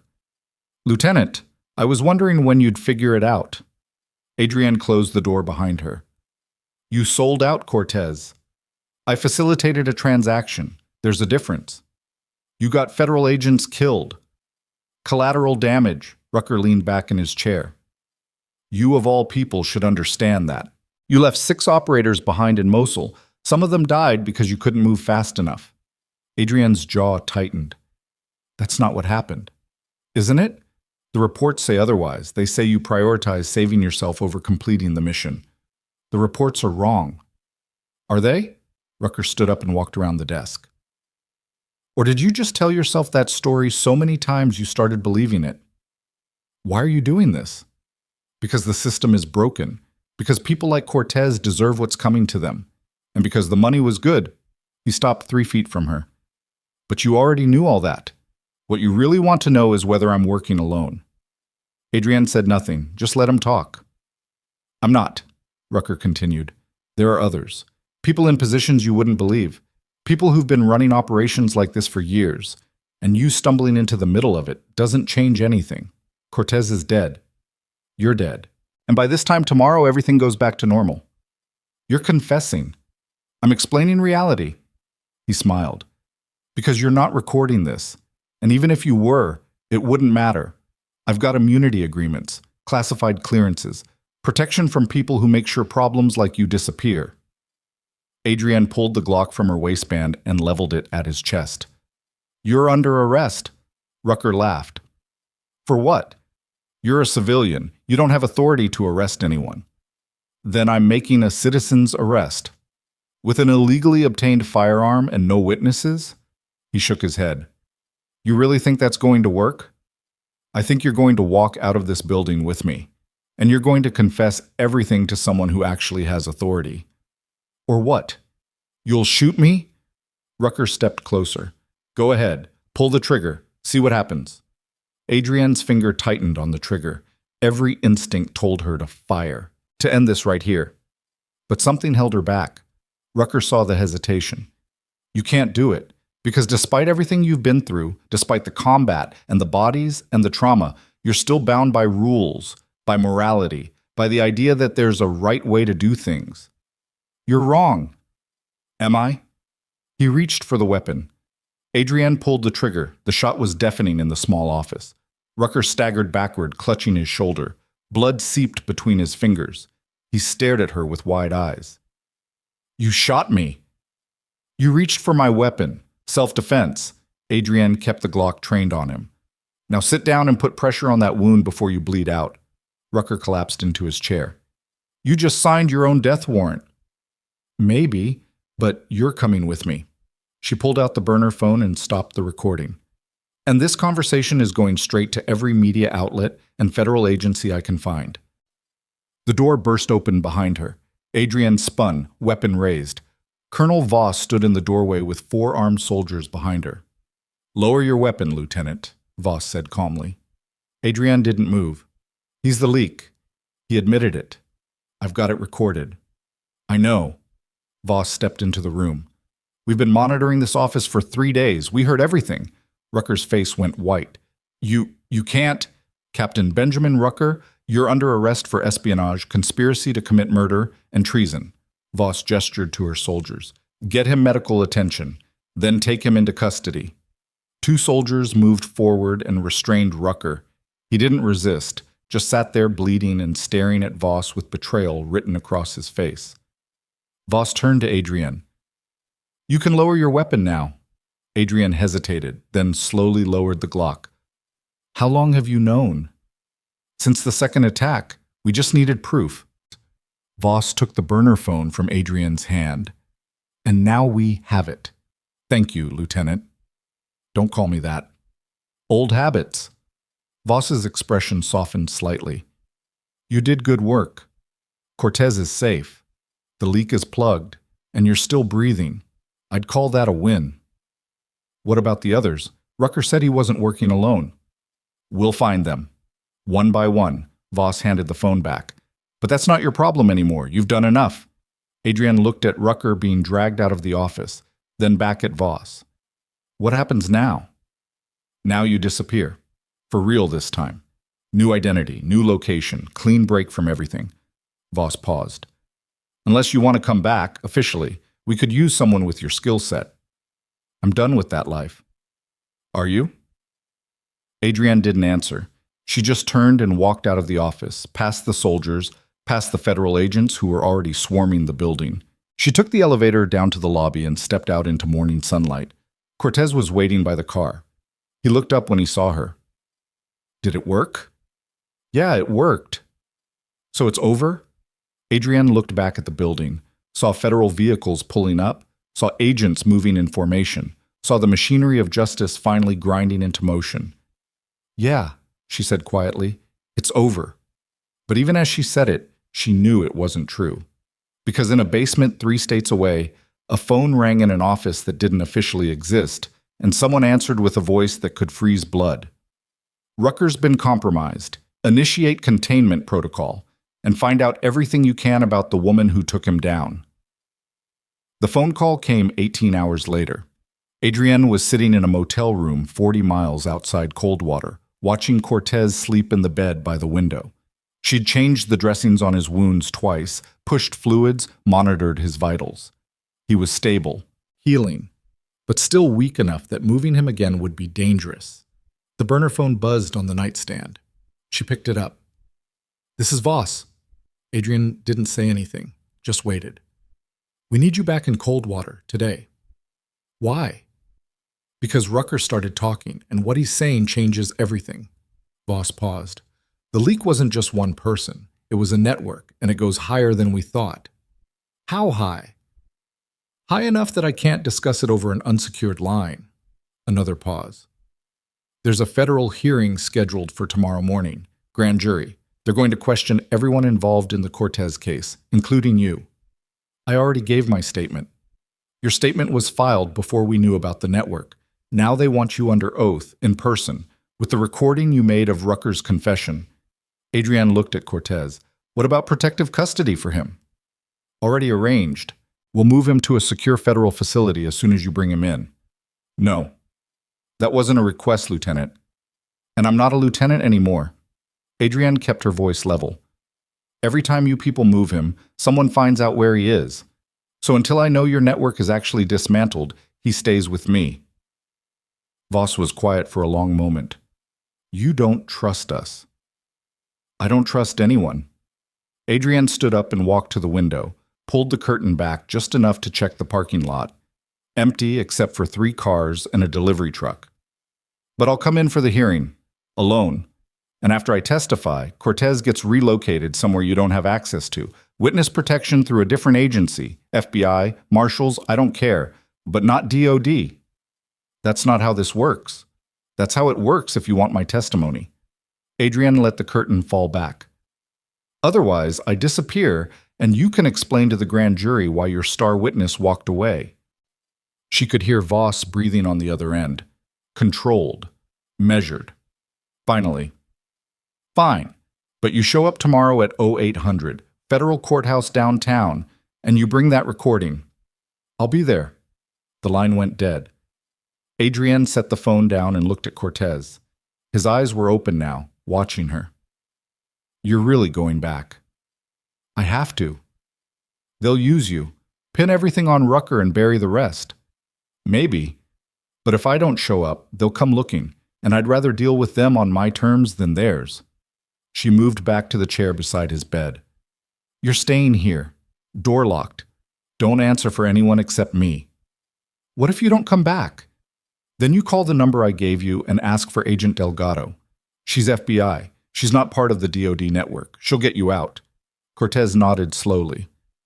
You saved my life 3 times now. I never even asked why. You don't need to. Yeah, I do. He shifted in the bed, wincing. Because people like me, we don't get saved. We get used up and thrown away, so why risk everything for someone who doesn't deserve it? Adrienne was quiet for a moment. Because nobody deserves to die alone and forgotten. Not even you. She grabbed her jacket and headed for the door before he could respond. The federal courthouse was a concrete fortress in downtown Coldwater. Steps leading up to columns and heavy doors that promised justice but delivered bureaucracy.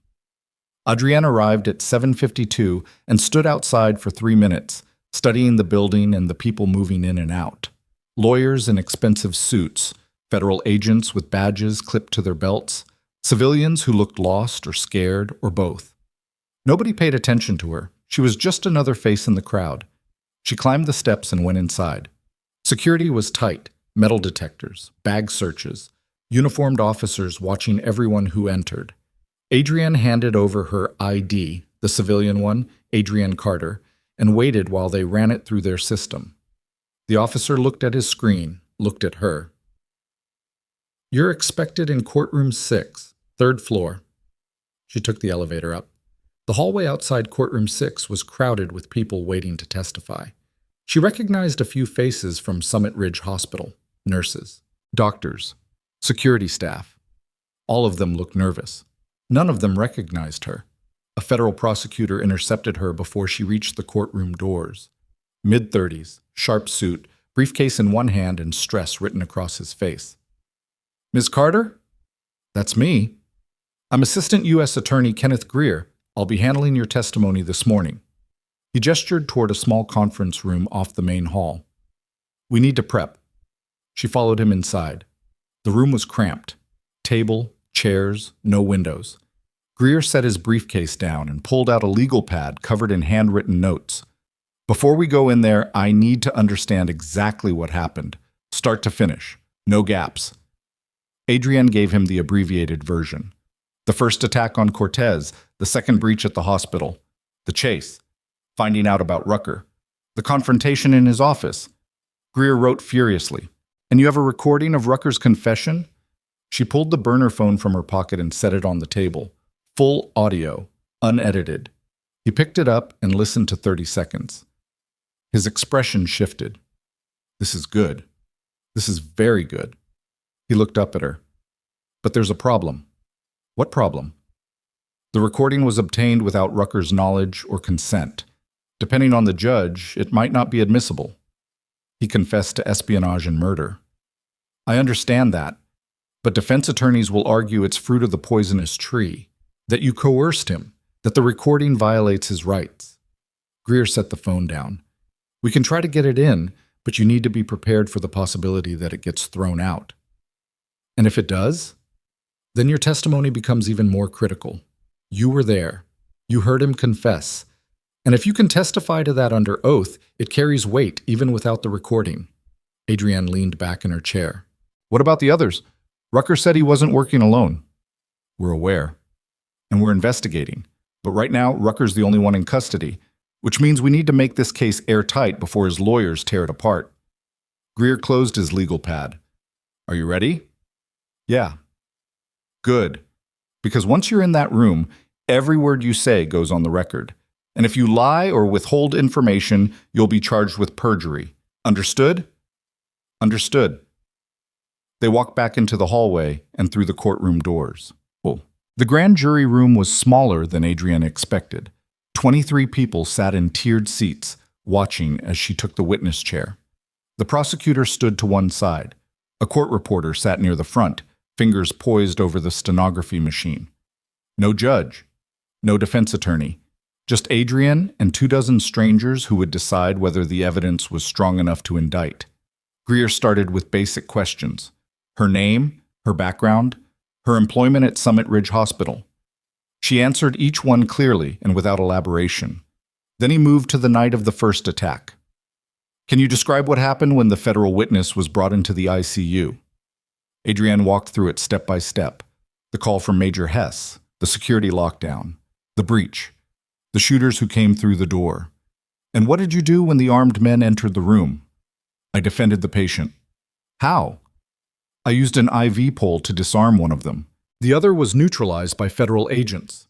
One of the jurors raised a hand. You're a nurse. Where did you learn to disarm an armed assailant? Greer cut in before Adrienne could answer. The witness's background is not relevant to these proceedings. It's relevant if we're supposed to believe a civilian nurse took down trained killers, the juror shot back. The room went quiet. Greer looked at Adrienne. She could see the calculation in his eyes. Tell the truth and risk exposing her military past. Lie and risk perjury charges. She made the choice for him. I served in the military, she said. Army, combat medic. I received training in close quarters defense as part of my deployment preparation. When did you serve? 2014 to 2016. And you left the service under what circumstances? Greer stood up. Objection. The witness's military record is sealed and not relevant to the case at hand. It's relevant if it explains her actions, another juror said. The room erupted in side conversations. Greer tried to regain control, but the damage was done. The jury wanted answers, and Adrienne could either give them or watch the case fall apart. She leaned forward slightly. I left the service after a classified mission went wrong. I was given an honorable discharge, and my records were sealed to protect operational security. That's all I can say. The jurors exchanged glances. One of them, an older woman in the back row, nodded slowly. That's enough. Greer exhaled and continued. Miss Carter, let's move to the second attack, the one that occurred yesterday afternoon. Adrienne recounted the window breach, the evacuation, Delgado's injury, the chase through the city, finding the envelope with Rucker's name. And what did you do with that information? I went to confront him. Why didn't you bring it to law enforcement? Because I didn't know who I could trust. The leak had access to federal systems. For all I knew, going to the police would have just tipped off whoever was feeding Rucker intel. So you took matters into your own hands. I did what needed to be done. Greer pulled out the burner phone and held it up. Is this the device you used to record Captain Rucker's confession? Yes. And did Captain Rucker know he was being recorded? No. Did you inform him of his rights before questioning him? I'm not law enforcement. I don't have the authority to read anyone their rights. But you confronted him with a weapon. I confronted him because he admitted to sending killers after a federal witness. And when he reached for my gun, I defended myself. Greer played the recording for the jury. Every word, every admission, Rucker's voice filled the room, calm and arrogant, confessing to crimes that carried life sentences. When it finished, the room was silent. One of the jurors leaned forward. Is Captain Rucker in custody? Yes, Greer said. He was arrested immediately following this confrontation and is currently being held on charges of espionage, conspiracy to commit murder, and treason. And the others he mentioned? The network?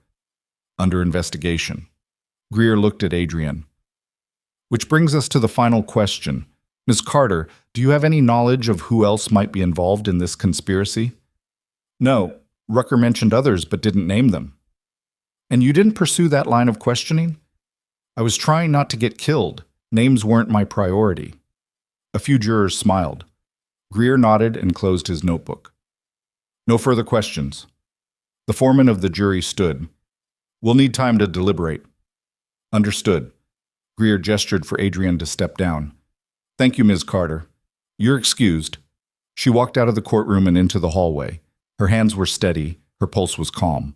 She told the truth, or as much of it as she could without breaking classification, and now it was out of her control. Colonel Voss was waiting near the elevators. That went better than expected, Voss said. Did it? You didn't expose operational details.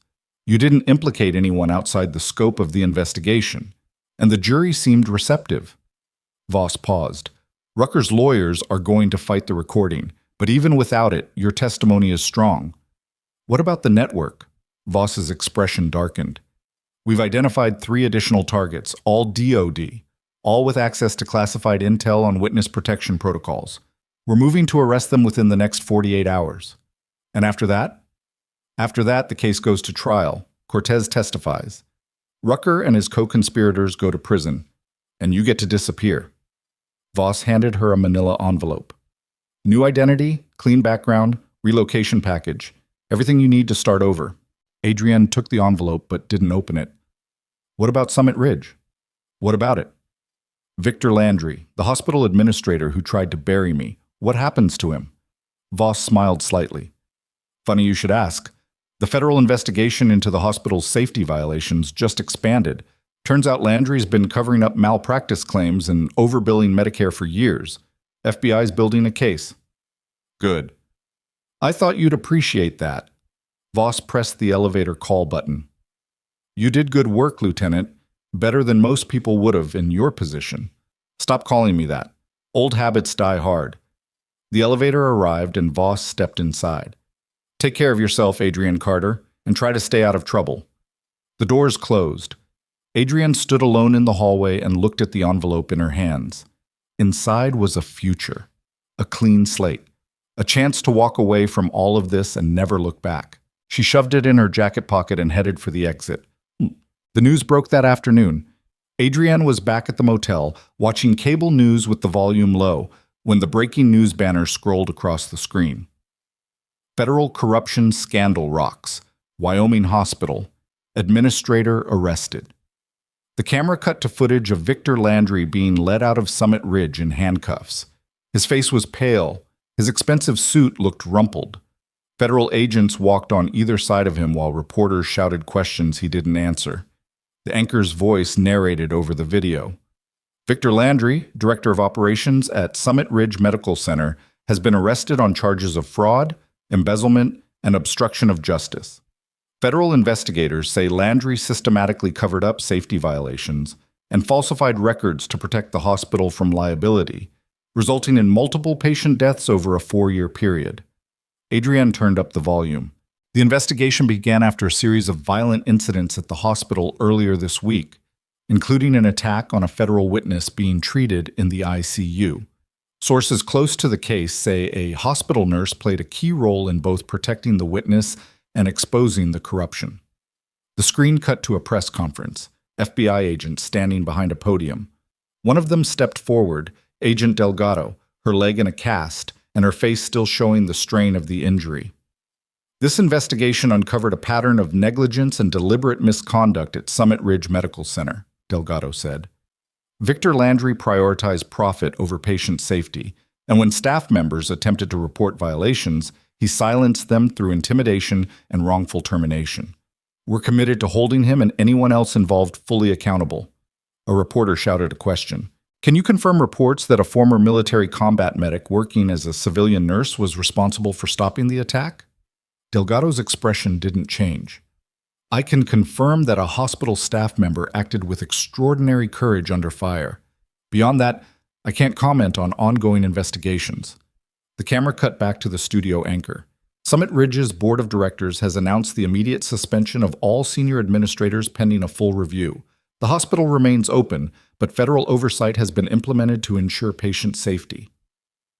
Adrienne muted the television and sat in the silence. Cortez looked over from the bed. You're famous. I'm anonymous. For now. But Delgado just confirmed your existence. How long before someone connects the dots? Long enough. Adrienne stood and walked to the window, checked the parking lot again. Still clear. Besides, once the trial's over, I'm gone. New name, new city. They can't connect dots if there's nothing to connect. You really think it's that simple? No. But it's all I've got. Her phone buzzed. Text message from an unknown number. Turn on channel 7. Adrienne grabbed the remote and switched channels. Local news. A reporter standing outside Summit Ridge Hospital, microphone in hand. And in a shocking development, hospital staff have come forward with allegations that Victor Landry deliberately targeted whistleblowers, including a nurse who was suspended just hours before the federal witness arrived. Sources say this nurse, who has not been publicly identified, was the same person who later saved the witness's life and helped expose the corruption. The camera cut to Marcus standing on the hospital steps. He looked uncomfortable in front of the cameras, but his voice was steady. Adrienne Carter is one of the best nurses I've ever worked with, Marcus said. She put patients first, always. And when she tried to report safety violations, she was punished for it. What happened to her was wrong, and I'm glad the truth is finally coming out. Adrienne's chest tightened. The reporter turned back to the camera. The nursing staff at Summit Ridge is calling for a full review of all terminations and disciplinary actions taken under Victor Landry's leadership. They're also demanding that Adrienne Carter be publicly recognized for her role in protecting both patients and a federal witness during the attacks. Cortez looked at her. They're not letting you disappear. They don't have a choice. Don't they? He sat up carefully. You saved lives. You exposed corruption. You brought down a spy network. People want to know who you are. They want to thank you. I don't want thanks. I want to be left alone. Too late for that. Her phone rang. Voss again. Adrienne answered. I saw the news. So did I, and so did half the country. Voss's tone was clipped. Your cover's blown. The media's digging into your background. It's only a matter of time before someone figures out who you really are. Then expedite the relocation. We're working on it. But in the meantime, you need to stay out of sight. No public appearances, no statements to the press. Nothing that confirms your identity. I wasn't planning on giving interviews. Good. Because the trial starts in 3 days, and if you're not there to testify, Rucker walks. Voss paused. Can I count on you? Yeah. Then keep your head down and let us handle the media. The line went dead. Adrienne set the phone down and looked at Cortez. We're moving, tonight. Where? Somewhere they won't look. She started packing their few belongings, clothes, medical supplies, the burner phones, the envelope with her new identity still unopened. They left the motel at 2100 and drove north. No destination, just distance. Adrienne kept checking the mirrors for tails, but saw nothing, just empty highway and darkness. 3 hours later, she pulled into a rest stop and parked in the back corner, away from the lights. Cortez was asleep again. She let him rest and pulled out the envelope Voss had given her. Inside were documents, birth certificate, social security card, driver's license, all of them showing a different name. Rebecca Morrison, born in Portland, Oregon, no criminal record, no military service. There was also a bank routing number with a note, $50,000 deposited, relocation assistance, use it to start over. Adrienne stared at the documents. A new life. Prepackaged. Ready to go. She shoved them back in the envelope and closed her eyes. Somewhere behind her, police sirens wailed in the distance. She opened her eyes and looked in the rear-view mirror. Red and blue lights approaching fast. Her pulse kicked up. She started the engine. The police car flew past the rest stop without slowing, headed somewhere else, chasing someone else. Adrienne exhaled and killed the engine again. Cortez stirred. What's wrong? Nothing. Go back to sleep. He didn't argue, just closed his eyes and drifted off. Adrienne sat in the darkness and waited for morning. When the sun finally came up, she drove them to a small town she'd never heard of and checked into a motel under Rebecca Morrison's name. The clerk didn't look twice at the ID. For the first time in 72 hours, Adrienne let herself believe they might actually make it. Then her phone buzzed with a news alert. Breaking. Federal witness. David Cortez's testimony postponed. Security concerns cited. She clicked the article, read 3 paragraphs, felt ice crawl up her spine. The courthouse had received a credible bomb threat. The trial was delayed indefinitely, and according to unnamed sources, the threat specifically mentioned Adrienne Carter by name. Cortez sat up in bed. What is it? Adrienne showed him the screen. He read it, went pale. They know where we're going. They know where we were supposed to go. Adrienne grabbed her jacket, which means someone inside the federal system is still feeding them information. I thought they arrested everyone in the network. They arrested everyone they found. She pulled out her phone and dialed Voss. It went straight to voicemail. She tried again, same result. Cortez stood up. What do we do? Adrienne looked at him, then at the phone, then at the motel room door. We stop running, she said quietly, and we finish this. The decision was made in 3 seconds. Adrienne grabbed the motel room phone and dialed the front desk. I need the address for the nearest FBI field office. The clerk gave it to her without question. Adrienne hung up and turned to Cortez. Get dressed. We're going straight to the FBI. What about Voss?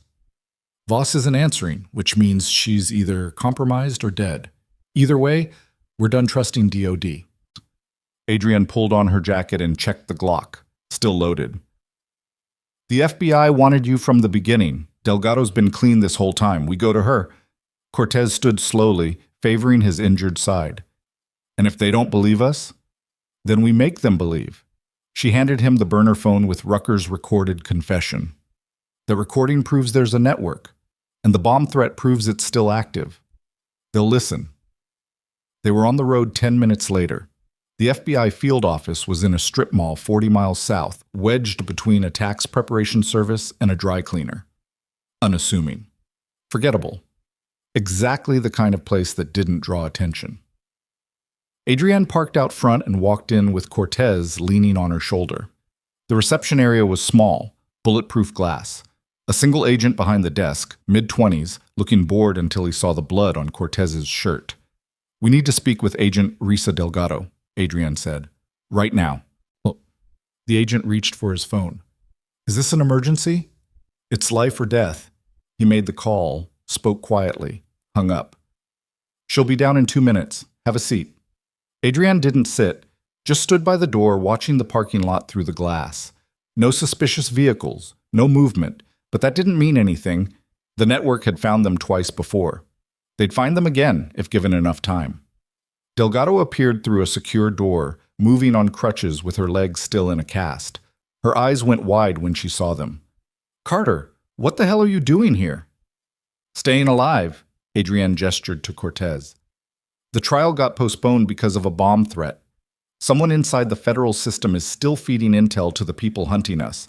And Colonel Voss isn't answering her phone. Delgado's expression shifted. Come with me. She led them through the secure door and into a conference room, closed the blinds, locked the door. Start from the beginning. Adrienne laid it out. The bomb threat, the postponed trial, Voss going silent, the certainty that someone was still pulling strings from inside the system. Delgado listened without interrupting. When Adrienne finished, she pulled out her phone and made a call. This is Delgado. I need a secure line to DOD command. Priority Alpha. A pause. I don't care if she's in a meeting. Get her on the line. She waited. 30 seconds passed. Then a voice came through the speaker.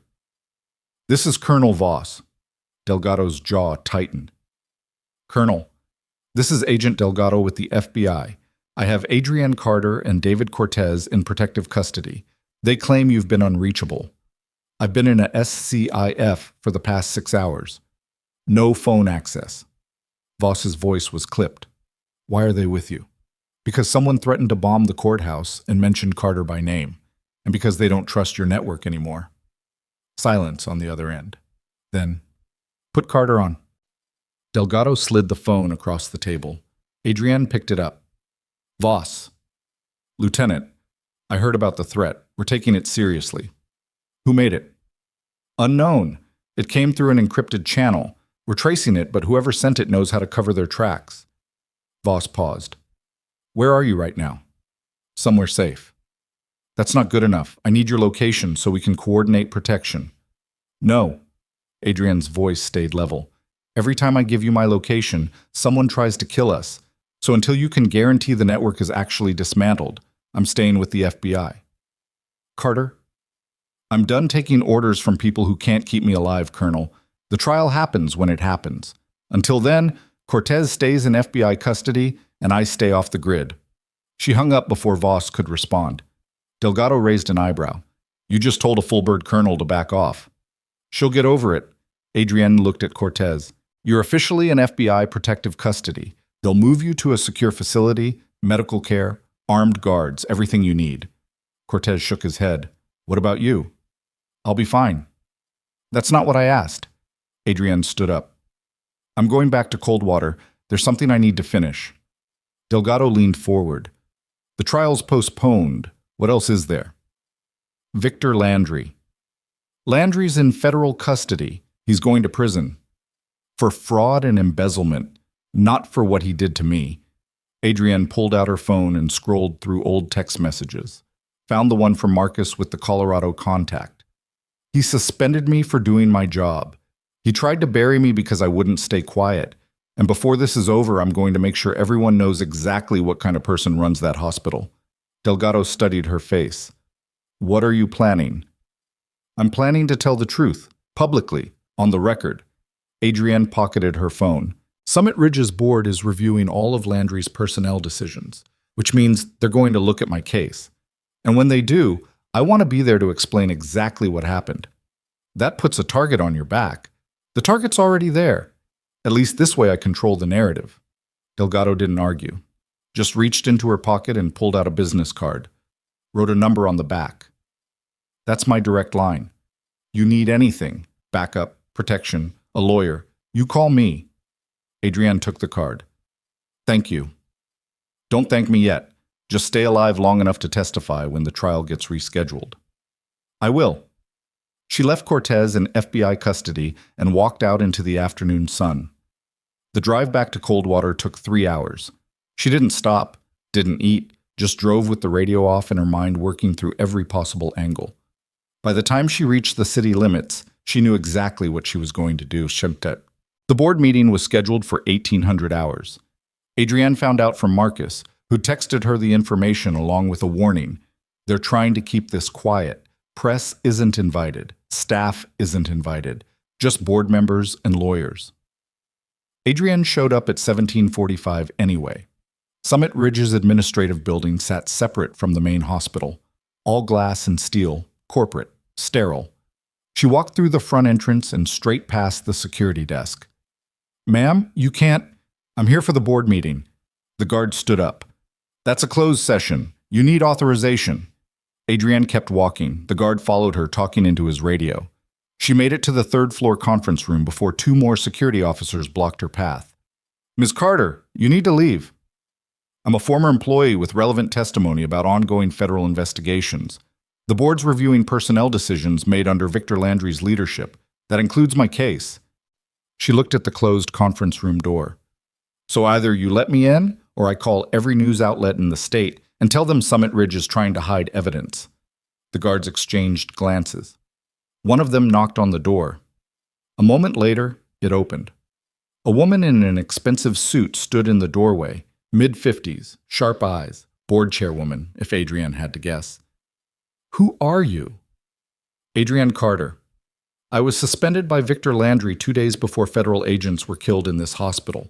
I'm here to make sure you understand exactly why that suspension happened. The chairwoman studied her face, then stepped aside. 5 minutes. Adrienne walked into the room. 12 people sat around a conference table. Board members, hospital attorneys, a stenographer in the corner. They all turned to look at her. She didn't wait for an invitation, just stood at the head of the table and started talking. My name is Adrienne Carter. I worked as a registered nurse at Summit Ridge for 4 years. During that time, I filed 17 safety complaints about understaffing, inadequate supplies, and protocols that put patients at risk. Victor Landry ignored every single one, and when I refused to stop filing them, he had me suspended on fabricated charges of insubordination. One of the attorneys started to object. The chairwoman held up a hand. Let her finish. Adrienne continued. 3 hours after my suspension, a federal witness was brought to this hospital. Assassins breached the building twice. Federal agents died. Patients were evacuated. And the entire time, Victor Landry was hiding in his office while the staff he'd undermined tried to keep people alive. She pulled out her phone and set it on the table. I have documentation. Every complaint I filed, every email I sent, every time I tried to do the right thing and was punished for it. She slid the phone toward the chairwoman. You want to know why the FBI is investigating this hospital? It's because Landry created a culture where safety didn't matter, where profit came first and patients came last. And when someone tried to speak up, they were silenced. The room was completely silent. One of the board members leaned forward. Do you have proof of these allegations? I have 4 years of documentation, and I have witnesses. Staff members who saw what was happening and were too afraid to speak up because they knew what happened to people like me. Adrienne looked directly at the chairwoman. You want to save this hospital's reputation? Start by admitting what went wrong. Fire everyone who helped Landry cover it up, and make sure the staff who tried to do the right thing are protected instead of punished. The chairwoman picked up the phone and scrolled through the files. Her expression darkened with every swipe. Finally, she looked up. We'll need to review this evidence, and we'll need formal statements from you and any other staff members willing to testify. I'll give you whatever you need, but I want my suspension reversed, my personnel file cleared, and a public apology acknowledging that I was wrongfully terminated. That's not something we can... Yes, it is. Adrienne's voice stayed calm. Because if you don't, I go to the press with everything, and instead of controlling the narrative, you'll be defending it in front of cameras while federal prosecutors tear this place apart. The chairwoman set the phone down. Give us 72 hours. You've got 48. Adrienne walked out before anyone could respond. The news broke the next morning. Summit Ridge Board launches independent investigation into former administrators' conduct. Adrienne watched it from a coffee shop 3 blocks from the hospital. The report showed the board chairwoman reading a prepared statement on the hospital steps. In light of recent federal investigations and testimony from former staff members, the Summit Ridge Board of Directors is conducting a comprehensive review of all personnel decisions made under Victor Landry's leadership. We are committed to transparency and accountability, and we will take appropriate action based on the findings. A reporter shouted a question. Can you confirm that former nurse Adrienne Carter testified before the board? The chairwoman didn't flinch. Ms. Carter provided valuable testimony regarding workplace conditions and safety protocols. We take her concerns seriously. Is it true she was wrongfully suspended? We're reviewing her case as part of the broader investigation. No further comment at this time. Marcus slid into the booth across from Adrienne. You actually did it. Did what? Made them listen. He gestured at the television. Half the staff is talking about coming forward now. Nurses who were too scared to file complaints, doctors who saw what was happening and kept quiet. You opened the door. I just told the truth. That's more than most people do. Marcus pulled out his phone. I got a call this morning from a lawyer, class action lawsuit against the hospital, wrongful termination, hostile work environment. They're looking for plaintiffs. Adrienne looked at him. Are you going to join? I'm thinking about it. He paused. What about you? I don't know yet. Her phone buzzed. Text from Delgado. Trial's been rescheduled. 3 days from now. Cortez is ready. Are you? Adrienne typed back, yeah. She set the phone down and looked at Marcus. I have to testify in federal court. After that, I'm leaving Coldwater. For good? Probably. Marcus nodded slowly. You deserve better than this place anyway. Maybe, but this place deserves better than what it got too. The trial started on a Wednesday morning. Adrienne sat in the witness waiting room with a federal prosecutor going over her testimony one last time. Outside, protesters had gathered on the courthouse steps, some demanding justice for the federal agents who'd died, others calling for transparency in government operations. The media was everywhere. Delgado appeared in the doorway. They're ready for you. Adrienne stood and followed her into the courtroom. It was packed. Journalists, federal officials, civilians who'd somehow gotten seats. She walked to the witness stand and was sworn in. The prosecutor started with basic questions, then moved to the attacks. The recording. Rucker's confession. Adrienne answered each one clearly and without embellishment. Rucker's defense attorney cross-examined her for 2 hours, tried to paint her as a vigilante, tried to discredit the recording, tried to suggest she'd fabricated evidence. Adrienne didn't budge, just kept telling the truth. When it was over, the prosecutor rested his case. The judge called a recess. Adrienne stepped down and walked out of the courtroom. Cortez was waiting in the hallway, flanked by U.S. Marshals. "You did good in there," he said. "You're up next." "I know." He looked nervous. "What if they don't believe me?" "They'll believe you because you're telling the truth." Adrienne glanced at the Marshals. "And because the evidence backs you up." Cortez nodded. "When this is over, when I'm done testifying, I'm going into witness protection. New name, new city. I'll disappear." "Good. That's the smart play." "What about you?" "I'm already gone." He smiled slightly. "Yeah, I guess you are." The Marshals led him into the courtroom. Adrienne watched through the small window in the door as he took the stand. Raised his right hand, swore to tell the truth, and then he started talking. For 3 hours, David Cortez laid out the entire network: names, locations, financial transactions, weapons shipments. He held nothing back, and when the defense attorney tried to tear him apart, he didn't break. By the time he finished, half the courtroom was taking notes, and the other half looked like they wanted to be sick. The jury deliberated for 6 hours. They came back with guilty verdicts on all counts. Rucker and 3 co-conspirators were convicted of espionage, conspiracy to commit murder, and treason. Sentencing was scheduled for 3 weeks later, but everyone knew what was coming. Life in prison.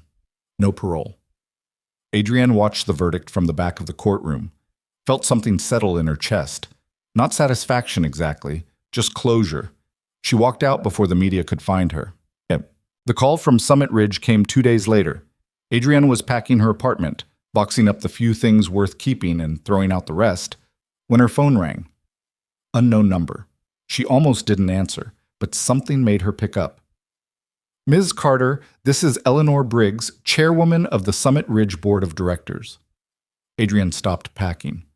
"What can I do for you?" "I'm calling to inform you that our investigation is complete. We've reviewed all the evidence you provided, along with testimony from 18 other staff members. The findings are conclusive." Briggs paused. "Victor Landry engaged in systematic misconduct, including wrongful termination, retaliation against whistleblowers, and deliberate concealment of safety violations. Your suspension has been reversed. Your personnel file has been cleared, and the board is prepared to issue a formal public apology." Adrienne sat down on the edge of the bed. "What about the other staff members who came forward?" "All cases are being reviewed individually. Those who were wrongfully disciplined will have their records cleared and will be offered reinstatement if they choose to return." "And Landry?" "In addition to the federal charges he's already facing, we're pursuing civil action for damages to the hospital's reputation and financial losses resulting from his misconduct." Briggs's voice softened slightly. "We failed you, Ms. Carter. We should have listened when you first raised concerns, and we're committed to making sure nothing like this happens again." "How?" "We're implementing new protocols, independent oversight, a protected reporting system for safety complaints, and mandatory training for all administrators on workplace retaliation." Briggs paused. "We'd also like to offer you your position back, with full back pay, and a formal role in developing the new safety protocols." Adrienne looked around her apartment, half-packed boxes, a life she was already in the process of leaving behind. "I appreciate the offer, but I'm not coming back." "I understand, but the offer stands if you ever change your mind." "I won't, but thank you."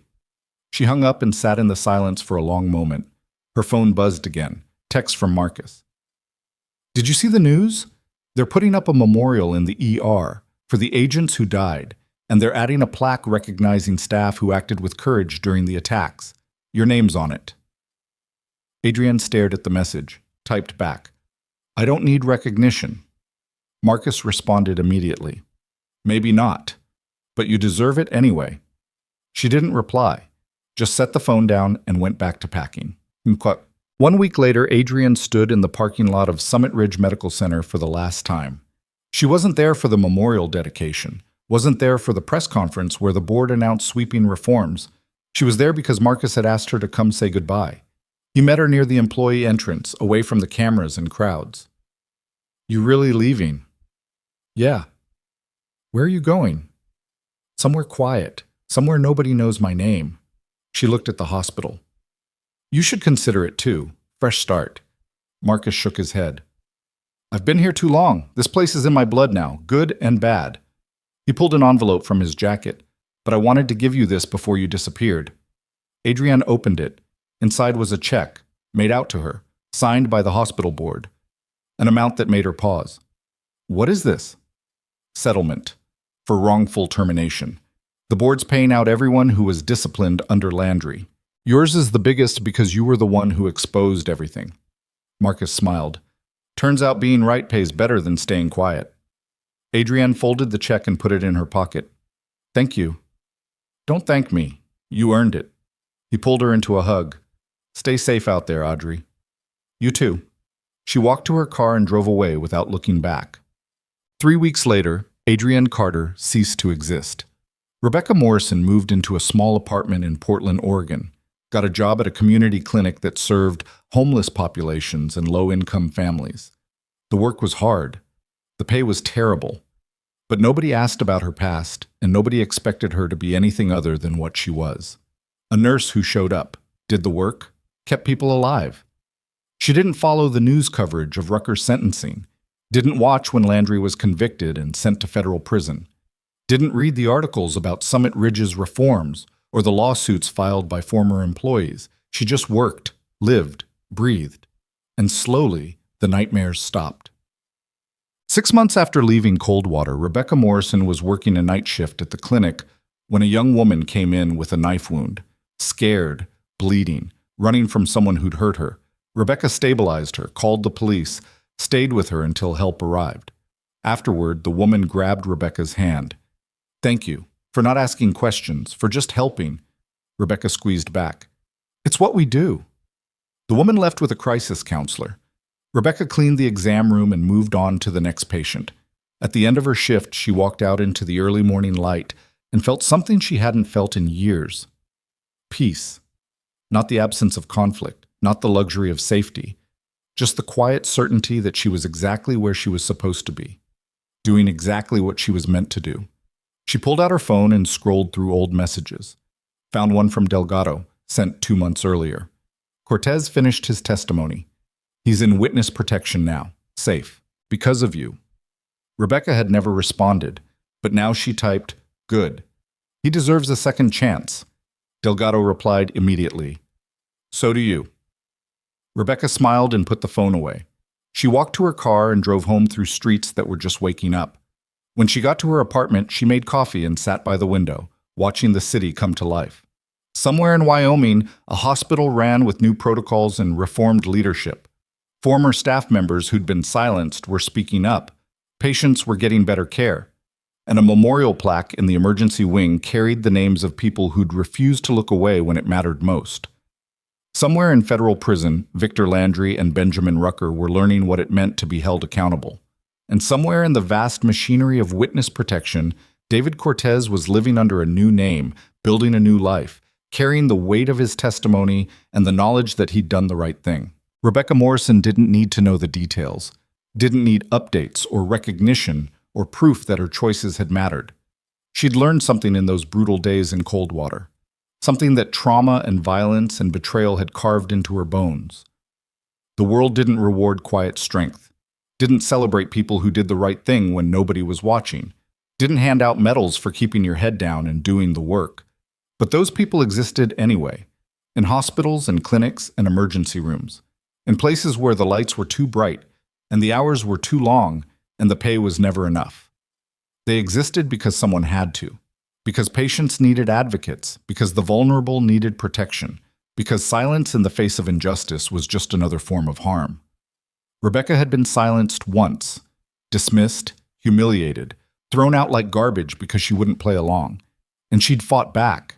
Not with speeches or grand gestures, but with truth, with persistence, with the refusal to let someone else's corruption define her worth. She'd won. Not because she was special, not because she was fearless, but because she'd refused to quit when quitting would have been easier. And in the end, that was enough. She finished her coffee and stood up. There was a shift starting in 6 hours. Patients who needed care. Problems that needed solving. Work that would never end but had to be done anyway.